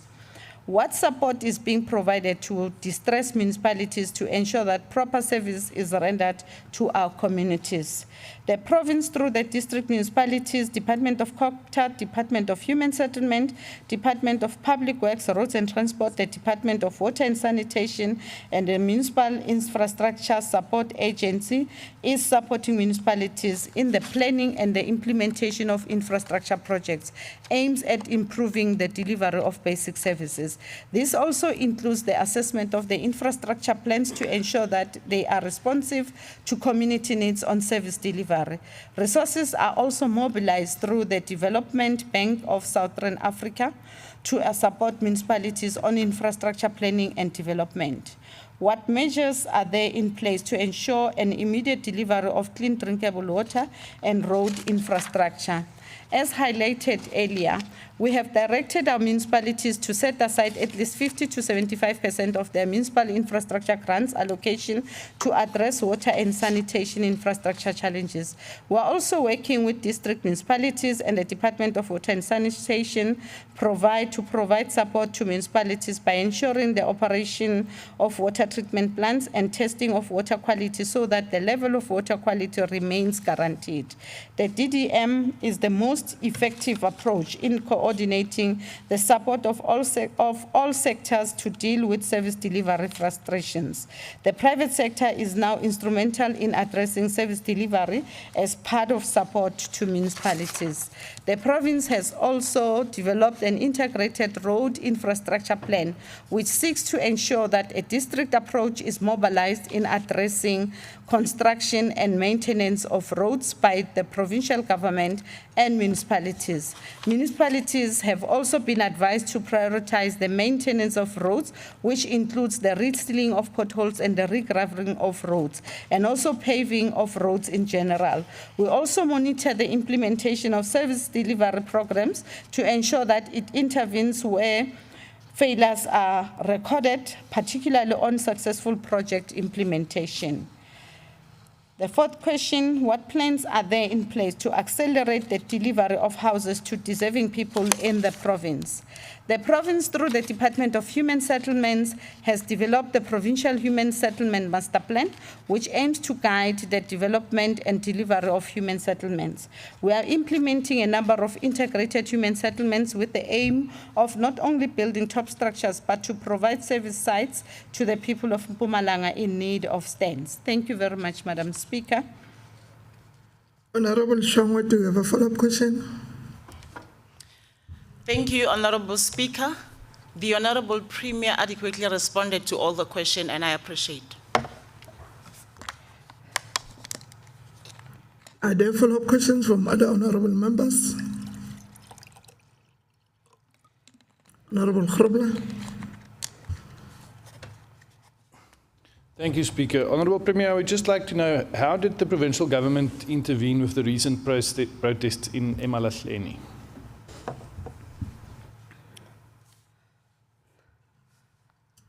Honourable Premier. Honourable Speaker, that's a very vague question. In what sense? If he can just elaborate, because there were elements of vandalism, there were elements of criminality, there were elements of the infrastructure itself that was a cry. So in what sense? So that we respond appropriately. And by the way, that's a new question. Honorable Grobler, in terms of rules and orders, rule number 100, subsection 1B, no question for oral reply may be asked on the day on which notice therefore is given. Thank you, Honorable Premier. You can proceed to the next question. The next question, Madam Speaker, is from Honorable Grove Morgan. With regards to the deteriorating state of finances in our municipality, especially that of eMalahleni and Kovenbeki, will the Premier answer the following? At present, how much money do all of our municipalities owe to their service providers such as Eskom, Rand Water, and the Department of Water and Sanitation? As of March 2023, our municipalities owe their service providers as such: Eskom 17.2 billion rand as at the 10th of May 2023, Rand Water 1 billion, particularly Kovenbeki is the most high, standing at about 678 million rands odds plus odd. The Victor Kanye 326 million rand. The Department of Water and Sanitation 2.3 billion as at the 10th of May 2023. In keeping with number 1, could we be provided with the top municipalities and the amount of money which they owe Eskom? The city of Mbombela is owing 1.1 billion rand as of April 2023. The Palisang is owing 144 plus million rand. Emakazeni 142 plus million rand. Emalahleni 7.5 billion rand. Governbegi 3.8 billion rand. Lekwa 1.8 billion rand. Mkondo 448 plus million rand. Msuga Lekwa 349 plus million rand. Tabachwewu 1.2 billion rand. Victor Kanye 654 plus million rand. In total, we are standing at 17.2 billion rand. At present, how much money is owed to all our municipalities for services provided? A total debt for municipalities is as at the 31st of March 2023, it amounts to 40.4 billion rand.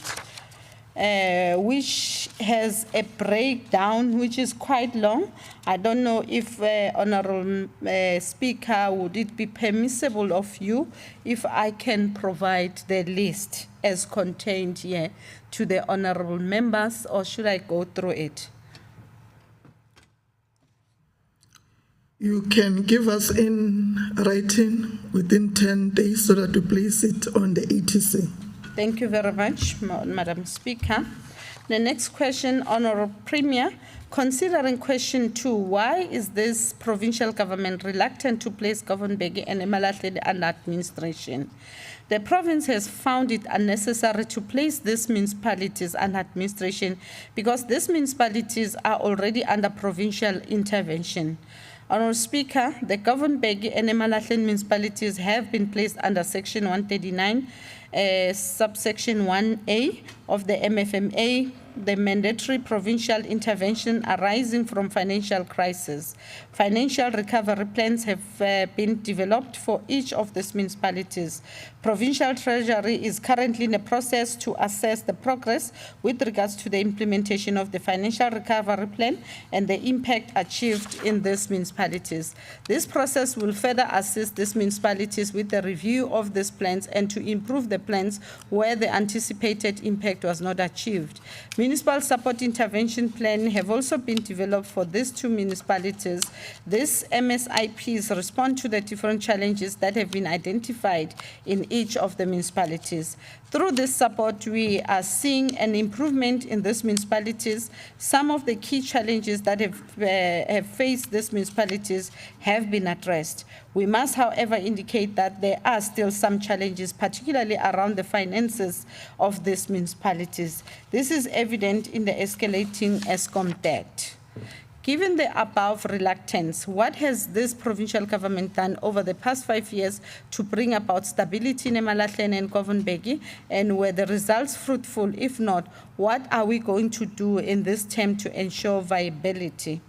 The response in the previous question outlined the support and interventions that the provincial government has embarked upon to improve service delivery and stability in these municipalities. There has been stability in both the political and administrative leadership of these municipalities, which proves the effectiveness of our interventions. All governance structures, such as Council, Section 80 and Section 79 committees, have been functional in both municipalities. The audit outcome of Governbegi has improved from a disclaimer to a qualified audit outcome, whilst Emalahleni has remained with a qualified audit outcome. It is a reality that if it wasn't for these interventions, the audit outcomes would have not shown positive strides. Having noted the financial challenges in these municipalities, we have supported these municipalities with development of budget funding plans, and the provincial administration is providing support with implementation of revenue enhancement programs in both municipalities to aid in improving revenue collection. These programs, in particular in Emalahleni municipality, were implemented with the support of the Development Bank of Southern Africa. We acknowledge that infrastructure challenge remains a problem, especially water infrastructure in Emalahleni due to the aging infrastructure, particularly the asbestos pipes. We continue working with the municipality to find solution to this program. The Department of Water and Sanitation has also committed 45 million rand to assist the municipality in replacing asbestos pipes over a period of 3 years. Thank you very much, Madam Speaker. Honorable Grobler, do you have a follow-up question?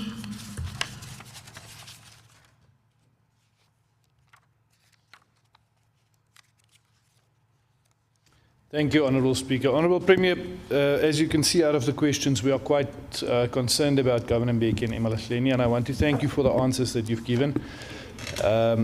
There's only one thing I would like you to add to that, because if we look at the SMART principles, you've put out all the plans that I take, so I'm not really asking about, but are you looking at a specific time? So let's say by November 2023, if there was no change in the accounts or in the service delivery, are you then going to consider extra steps or maybe administration? Or are we just always going to say that we are working on it, it's not really improving, or there's a little bit of improvement, but I would like to know if there's a time where you're either going to go for a further step or retract the support. Thank you.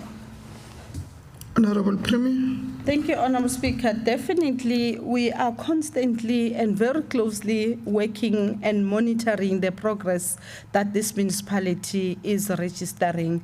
And obviously, as time proceeds, we will then look if the measures that we have put in place are responding to the challenges that we are faced with.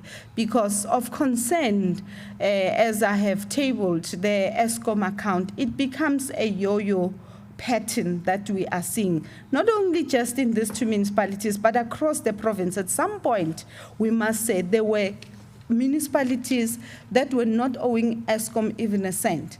And some of them would improve from owing and go back to a zero account, like your Mbombela municipality, but then it has proven with time that due to changing the geopolitical environment, the high unemployment rate within our communities, all those things, they exacerbate to the challenges that our municipalities are seized with.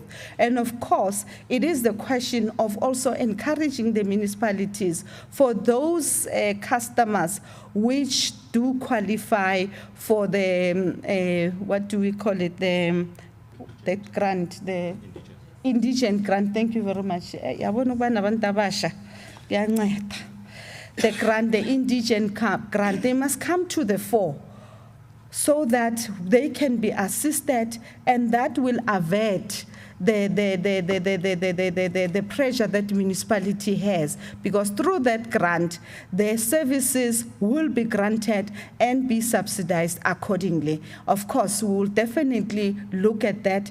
If indeed there are certain steps that needs to be taken, we will come back accordingly and appraise the House of such development. Thank you very much. Can the Honorable Premier proceed to the next question? The next question is from Honorable Sidibe. That the recent rains and storms have caused so much damage in the province, leaving houses demolished, people misplaced, and people's personal belonging lost. Can Honorable Premier brief the House on the extent of the damage caused by the recent floods and the interventions to be provided by the provincial government? The infrastructure damages caused by the floods include a total of approximately 2,300 houses, 17 nature reserves, and the infrastructure in the Kruger National Park, 143 schools with only 43 requiring interventions, water, sanitation, and electricity infrastructure, libraries, roads, and bridges, and agriculture infrastructure, including unspecified number of livestock and crops. The floods have also resulted in 12 fatalities. How much is the provincial government going to contribute towards helping the floods victims? The province, through the Provincial Disaster Management Center, has supported victims of floods with relief materials which were procured in the last financial year and were adequate to respond to the recent disaster. There is no special allocation made for the current disasters. Sector departments are expected to reprioritize within their plans to make allowance for budget to support their response plans on the flood damages and affected victims. It should be indicated, as stated earlier, when responding to Honorable Grover Morgan, that the province has submitted an application for the Housing Emergency Fund to assist victims of the disaster, in particular those whom their houses were damaged. Thank you very much. Honorable Mkabela, do you have a follow-up question? No follow-up questions, Honorable Speaker. Thank you. Are there follow-up questions from other honorable members? Honorable Malachi. Thank you very much, Honorable Speaker. The follow-up question is, for how long must the families who were displaced to be taken back to their houses? Thank you very much. Honorable Premier. Honorable Speaker, I've indicated earlier on to explain how does the disaster management funds work. There are criteria and categories in which the assessment shall be conducted upon. Some of the families that were right inside the river shores, they are not qualifying for the funding. So we are looking at each case in accordance with its own merits. So I have stipulated the areas that disaster has struck the province. If I may cite an example, the libraries that are there, they are immediate and they are affecting our children because of the schooling progress, the programs that are ongoing. And therefore, I have directed the Department of Sports, Arts and Culture to put money within their budget allocation to make sure that we deal with those disaster areas that were affected. Honorable Premier, can you please take your seat, Honorable Nyembe? Thank you, Speaker. The Premier is not answering what my colleague has asked. May she kindly respond directly? Don't tell us stories. Thank you. Honorable Nyembe, your point of order is not sustained. The Honorable Premier is elaborating in terms of all the houses and institutions which were affected by the disaster. And she indicated those who were at the riverbanks, they won't qualify for disaster. And they will treat each case by merits. Honorable Speaker. Honorable, what is that, Honorable Mlambo? Honorable Speaker, can we request Honorable Nyembe to withdraw the "don't tell us stories"? It's not a parliamentary language. It's not parliamentary. Can she please withdraw?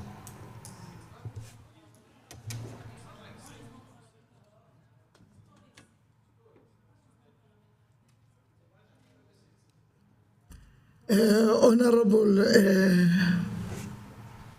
Mlombo, your point is not taken. I have ruled on the matter. Can the Honorable Premier proceed?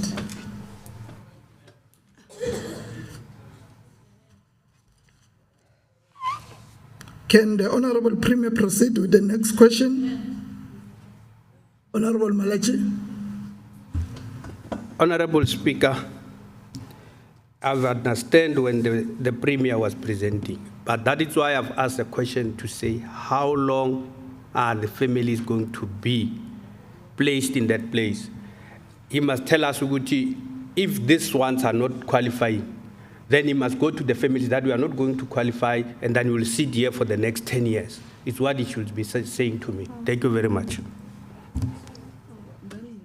Ngicabanga ukuthi awuthi sichaze kahle ukuthi sikhona kuvisisana. Honorable Premier ukhulume ngemerit of a case. Speaker. Honorable Mkabela. Yeah. What is the point of order?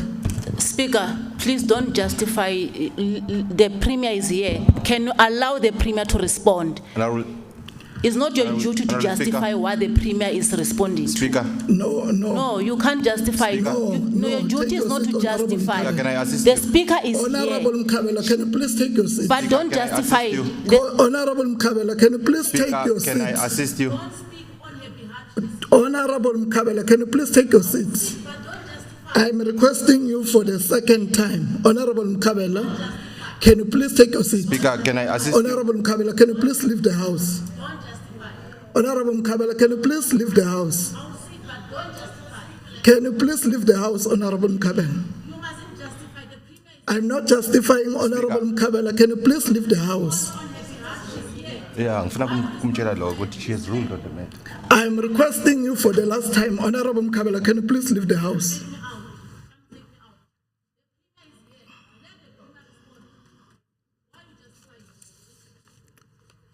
Sergeant of Arms, can you please take out Honorable Mkabela?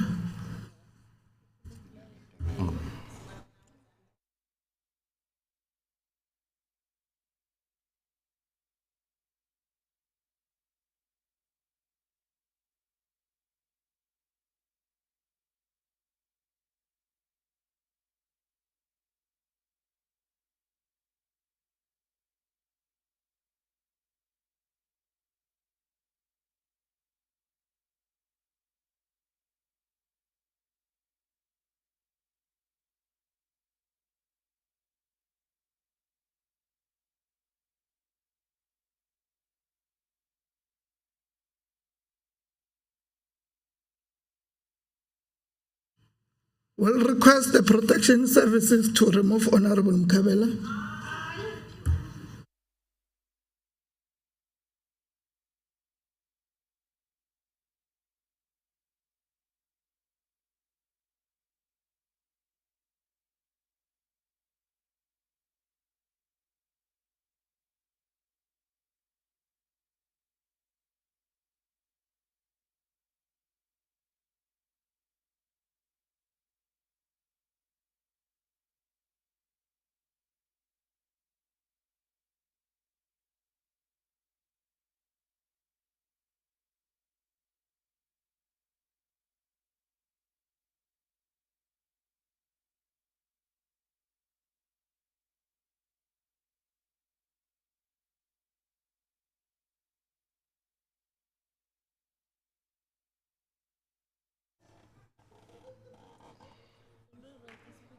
We can assist the Honorable Speaker.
Sorry about that, Honorable Premier. Can you please proceed to the next question from Honorable Mahlangu? Thank you very much, Honorable Speaker. The next question is from Honorable Mahlangu. Social infrastructure plays an important role in both the economic development of a nation and the development of society's quality of life. Social infrastructure enhances social well-being and furthers economic growth by providing basic services and facilities which allow businesses to develop and flourish. Research revealed that some infrastructure constructed around the province are not in use. For example, the Disability Center in Mariti, Bushbuckridge, the building next to the Traditional Council offices at Msoko, Mbombela. In respect of the above, can the Premier provide an indication on the overall number of government constructed buildings which are not in use across the province? A total of 4 provincial government buildings are not in use, and they are Hude Riede Youth Center in Tembisile, Hani Local Municipality, Vigelwa Childcare in Emalahleni Local Municipality, two residential houses in Ligwa Local Municipality, 30 residential houses in Bushbuckridge Local Municipality. What are the main reasons for such buildings not being used whilst the Disability Center mentioned above was opened? The Hude Riede Youth Center and Vigelwa Child Center were advertised in terms of the Public Finance Management Act for expression of interest from interested parties, and the bids were non-responsive. The Department of Public Works, Roads and Transport will re-advertise these buildings again.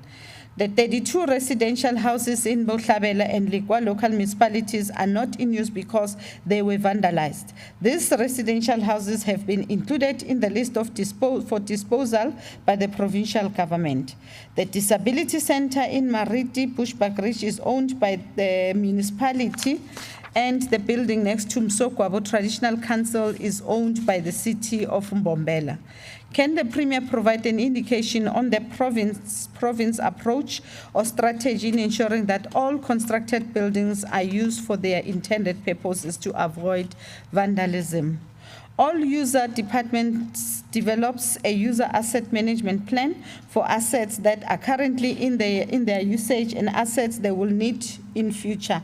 Assets not in use are surrendered to the custodian, which is the Department of Public Works, Roads and Transport, for reallocation within the public service.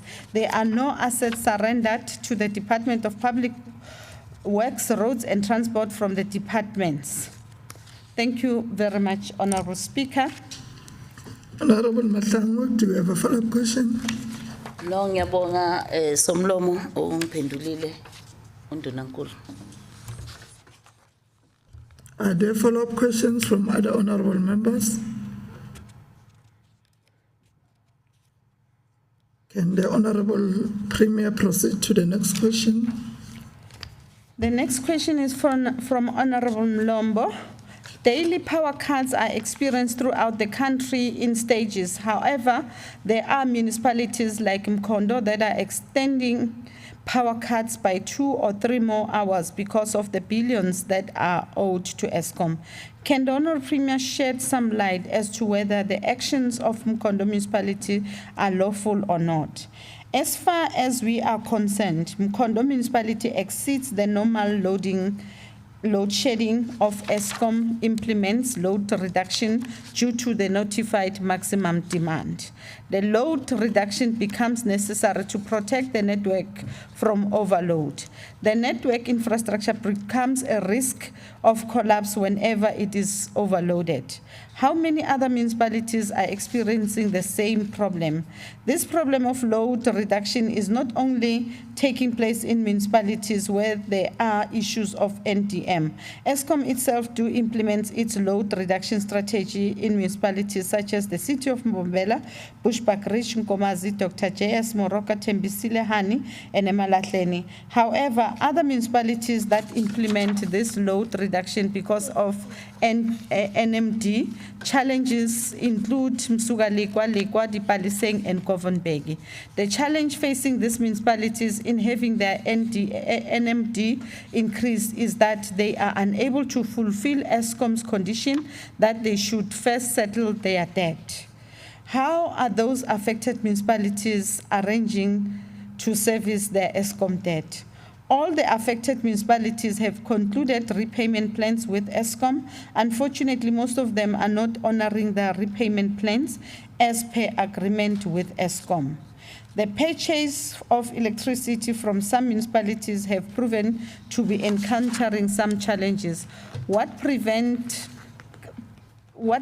customers from buying electricity directly from Eskom? The supply of electricity depends on the license holder for a specific area.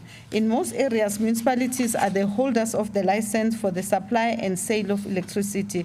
There are, however, some municipalities where Eskom holds the license for the provision of electricity, which include Dr. J.S. Moroka, Tembisi Lehane, and Bushbuck Ridge. In other municipalities, Eskom holds the license to supply electricity to the rural areas. For instance, this is the case in Komazi municipality. Thank you very much, Honorable Speaker. Honorable Mlombo, do you have a follow-up question? Thank you very much, Honorable Speaker. Is there a plan to write off the debt of municipalities like Emalahleni, Govan, and Mbeki? Because these municipalities, they owe a lot of money, and there is no indication that they will be able to pay that debt. So is there a process, either provincially or nationally, to ensure that that debt is written off? Like Emalahleni, they owe 7 billion. So whatever money they get, it pays the interest of that 7 billion. So they will have no money to deal with service delivery issues. So that will be my follow-up question. Thank you. Honorable Premier. Thank you very much, Honorable Speaker. At this point in time, there hasn't been such a plan because this is a problem across the province, and I presume that if indeed that those engagements need to be entered to, it has to be done from the national perspective to say that what do we do, because what you would do ordinarily on the left shall have to be done on the right-hand side, and therefore it is a matter probably that we should be looking at. But as things stand, I can say Eskom is under serious distress financially, and for it to sustain its business and its operation, it would then mean that the revenue stream should be coming from the national fiscus, which is money that is not either available from the treasury point of view, and therefore those that are the end users, they should also be liable for the payment of those accounts. But I don't think it's an idea that could not be explored moving forward. As I'm saying, as a province alone will not be able to take that approach. It is a national phenomenon that must be looked from that angle. Thank you very much, Madam Speaker. Are there follow-up questions from other honorable members? Honorable Tama. No, thanks, Honorable Speaker. Well, let me firstly appreciate the answers provided by the Honorable Premier, especially on the first question, having that she has given a broad explanation as to what causes this load or internal load reduction by municipalities, especially the area of Mkhonto. But the question which was asked by the Honorable Chief Whip was that, is this action by this municipality lawful or unlawful? So I just want to check that as to whether it's lawful or unlawful, so that one can at least go out here with a clear understanding as to whether it is within the confines of the Constitution or not. Thanks. Honorable Premier. Well, Honorable Speaker, I wouldn't say that it is lawful or unlawful either. And the reason why I'm saying that it's a mere action that has been taken to put pressure to those who owes them to come to the fore and make those payments. But over and above the payments, it has to do with managing the electricity infrastructure within their places. Their infrastructure is overloaded. It exceeds way the normal maximum demands, which might be prone to it being blown out. And as a result of that, the entire area will be without electricity. Now, in such circumstances, what do? You need to weigh your scales. What would be workable for you? Because if the station is meant to power only 2,000 households, and to find that you've got more than 10,000 that are connected into the system, it reduces drastically the lifespan of that infrastructure. And as a result of that, it would be blown. It is the similar situation that we have seen in Malahleni. The recent sparks of incidents were mainly exacerbated by that. They bought a new substation. It did not even last 3 months because the municipality, in accordance to their books, there's this number of houses that must be connected into the system, but there are these extra connections within the systems, which does not do justice to that. And as a result, you lose the guarantees into the infrastructure that has been put in place. So to me, it's a question of trying to mitigate the damage and vis-a-vis the workload that it has to carry, which is far way beyond the capacity. Thanks, Madam Speaker. Is there a follow-up question from other honorable member? Can the Honorable Premier proceed to the next question? The next question is from Honorable Grobler. Honorable Premier, during your previous State of the Province address, you spoke of the just energy transition, and as Komati Power Station has been decommissioned since October last year, will the Premier answer the following questions? What is the role of our province and the Mpumalanga Economic Reconstruction and Recovery Plan in the just energy transition? In response, the MERRP was developed in response to mitigate the impact of COVID-19 by reigniting the economy to grow and in the process create employment. Among other sectors, the green economy, which includes the just energy transition, is a sector within the MERRP earmarked to contribute towards the investment, attraction, and employment creation. Overall, the MERRP has an important role to play in supporting the just energy transition in Mpumalanga by prioritizing sustainable development and investing in renewable energy and energy efficiency. The province can contribute to the global effort to combat climate change and promote social equity and economic development. As Komati Power Station has just been decommissioned, has there been any progress to the transition? If so, what progress has been made? Komati has been selected as a pilot site to demonstrate Eskom's repurposing and repowering ambitions. Eskom's plan to repurpose Komati Power Station with 150 megawatt of solar, 70 megawatt of wind, and 150 megawatt of batteries, and also establish a containerized microgrid assembly factory. Once this pilot proves to be a success, it shall be replicated and upscaled.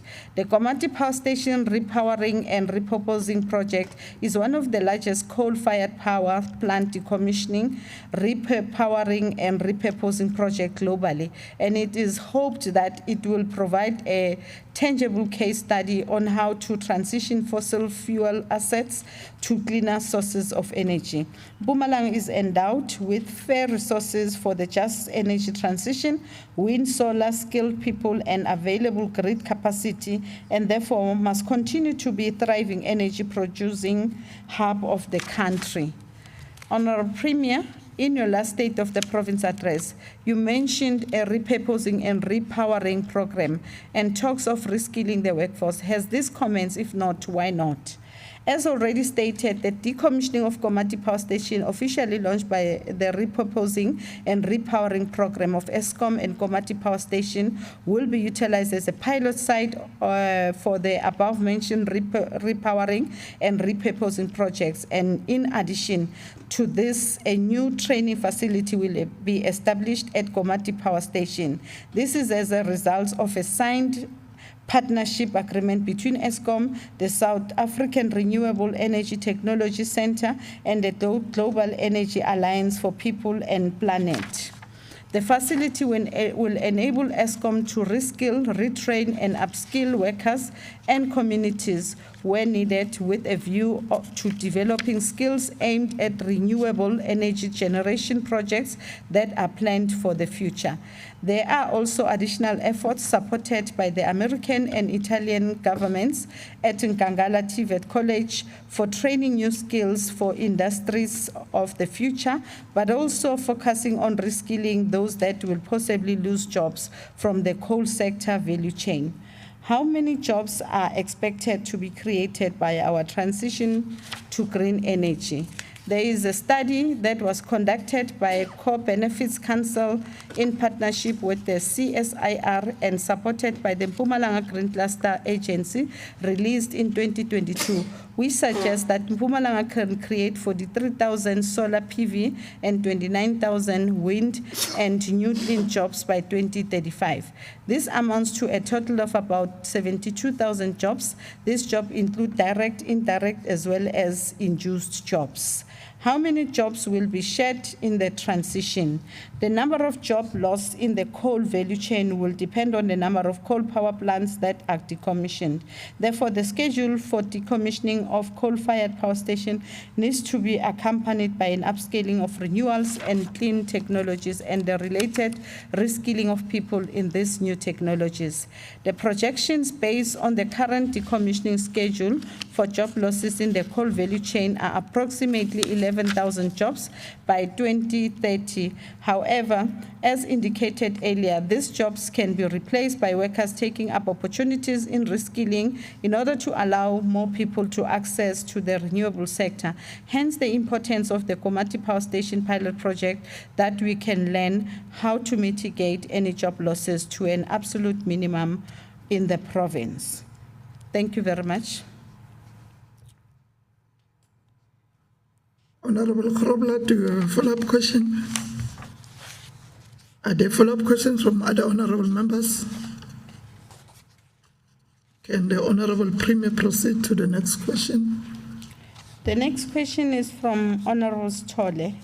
With regards to the planning, design, and building of the school for the blind and the deaf learners in Mpumalanga, can the Premier please indicate the following? How far is the planning and design of the school and the hostel for the blind and deaf learners in Mpumalanga? A site was established for the purpose of building the school in Bombela local municipality, but the feasibility study reflected a shortage of water in the area, which might pose a future challenge for the school. A new site was identified in the Malahleni local municipality, but the site was later withdrawn by the municipality following a council resolution. Another site was identified in the same local municipality. The new site will be visually assessed to enable planning and design to commence on the site. Pending the outcome of the assessment, planning and design will proceed with the anticipation to finalize the process by latest the end of September 2023. How much has been projected, has this project costed the Mpumalanga government so far? Please provide the breakdown.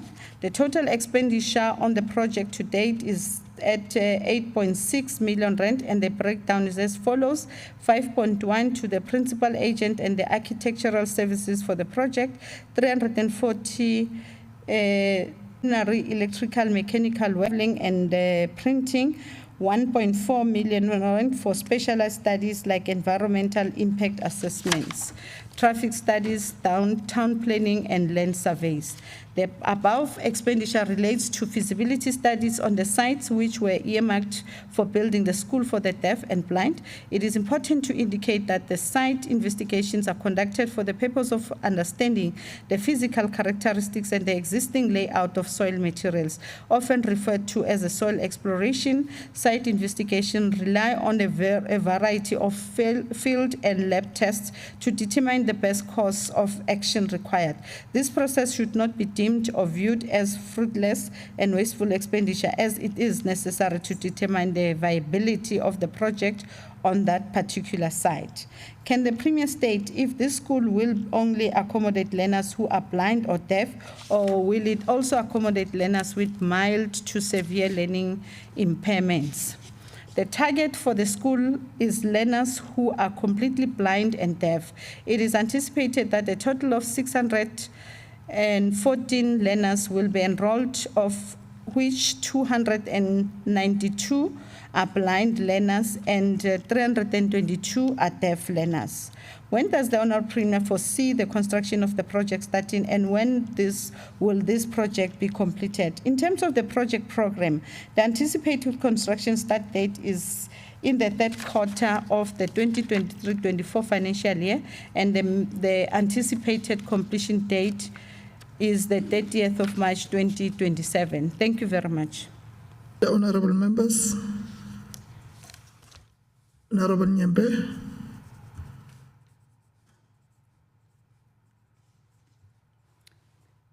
Thank you, Honourable Speaker. I would like to find out, on the last, the 5th Parliament, Mbombela was identified. Beginning of the 6th Parliament, Emalahleni was identified.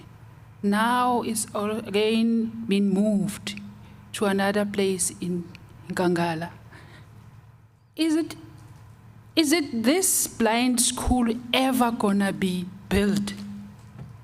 Or each and every parliament will have a new, way do we do feasibility studies on the land that we are not sure of? Thank you very much. Honourable Premier. Thank you very much, Honourable Speaker. As I am saying, all systems are underway. Indeed, as we have indicated in the response, that the initial land was around Mbombela, but due to the challenges in relation to the identified land, we could not proceed with that school. Then the alternative areas ought to be secured. And as a result, there has been packets of lands that were identified by the municipality, and all of them had to be looked at and to check and assess the feasibility of such a school. And we want to allay the fears, and we understand, we share the same sentiment to say that we need to see this school coming to fruition.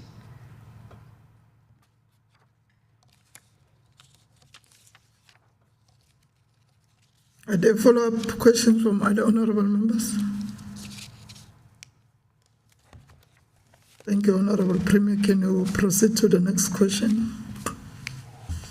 The next question, which is the last one, Honourable Speaker, is from Honourable Grove Morgan, regarding the initiatives aimed at supporting the liberation struggle veterans, in particular the erecting of 200 gravestones for fallen heroes in Emalahleni.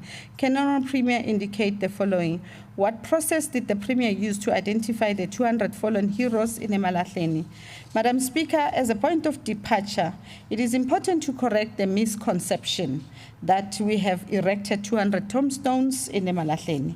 We intend to lay approximately 200 tombstones for our fallen stalwarts across the province.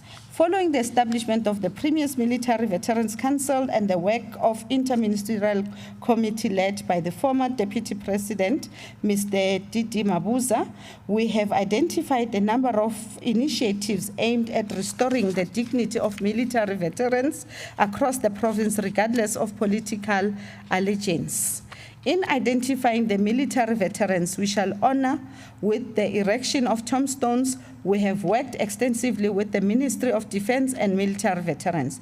The Ministry of Defence and Military Veterans is tasked with, amongst others, the collation, preservation and management of the real-time database of military veterans in accordance with the provisions of the Military Veterans Act of 2011. What was the cost of the 200 gravestones that were erected? As I've indicated in the previous question, we will work with our stakeholders to erect a cumulative 200 tombstones across the province. What was the cost for the other initiatives that took place in March of this year? Madam Speaker, my office has been working extensively with the Ministry of Defense and Military Veterans, sector departments, civil society formations, and the private sector in order to honor our fallen stalwarts and to restore the dignity of those who are still with us. Stakeholders from the private sector have been critical in assisting with the funding of the tombstones for our departed heroes. Essentially, Madam Speaker, government did not incur any financial implication for the erection of tombstones. Is the Honorable Premier planning on erecting more gravestones to honor other fallen heroes in Mpumalanga? If yes, who are they? Madam Speaker, as I have indicated in my earlier response, we will be honoring our fallen struggle stalwarts across the province. The names of the stalwarts we shall honor will be communicated in due course following deliberations with the families concerned. Honorable Speaker, how many are you planning to erect? Honorable Premier, how many are you planning to erect in this financial year, and at what cost, and has the provincial government erected any gravestones for fallen heroes in the past 5 years? Madam Speaker, in Emalahleni tombstone, the Emalahleni tombstones was the first of many unveiling ceremonies that will follow in the months ahead. We intend to erect and unveil 200 tombstones. Thank you very much, Madam Speaker. Honorable Grobler, do you have a follow-up question? Are there follow-up questions from other honorable members?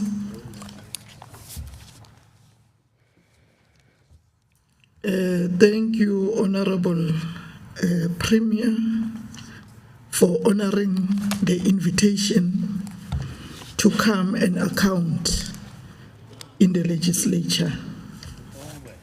Thank you very much for the opportunity, Madam Speaker.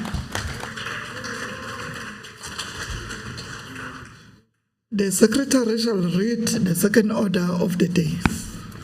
Order number 2, consideration of a report of the Portfolio Committee on Premier's Office, Finance, Economic Development and Tourism on the Division of Revenue Bill B2 of 2023.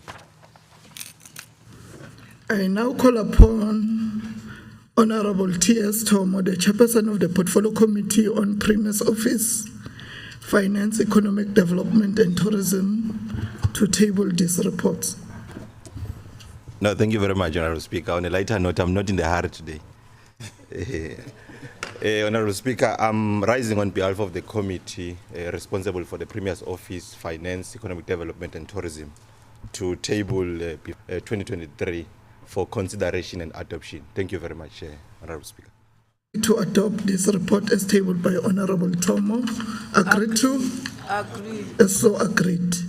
The Secretary shall read the third order of the day. Order number 3, ratification of a mandate. I now call upon the Chief Whip of the Majority Party, Honorable F.M. Lombo, to table the mandate. Honorable Speaker, thank you very much. I rise to request for the ratification of the mandate.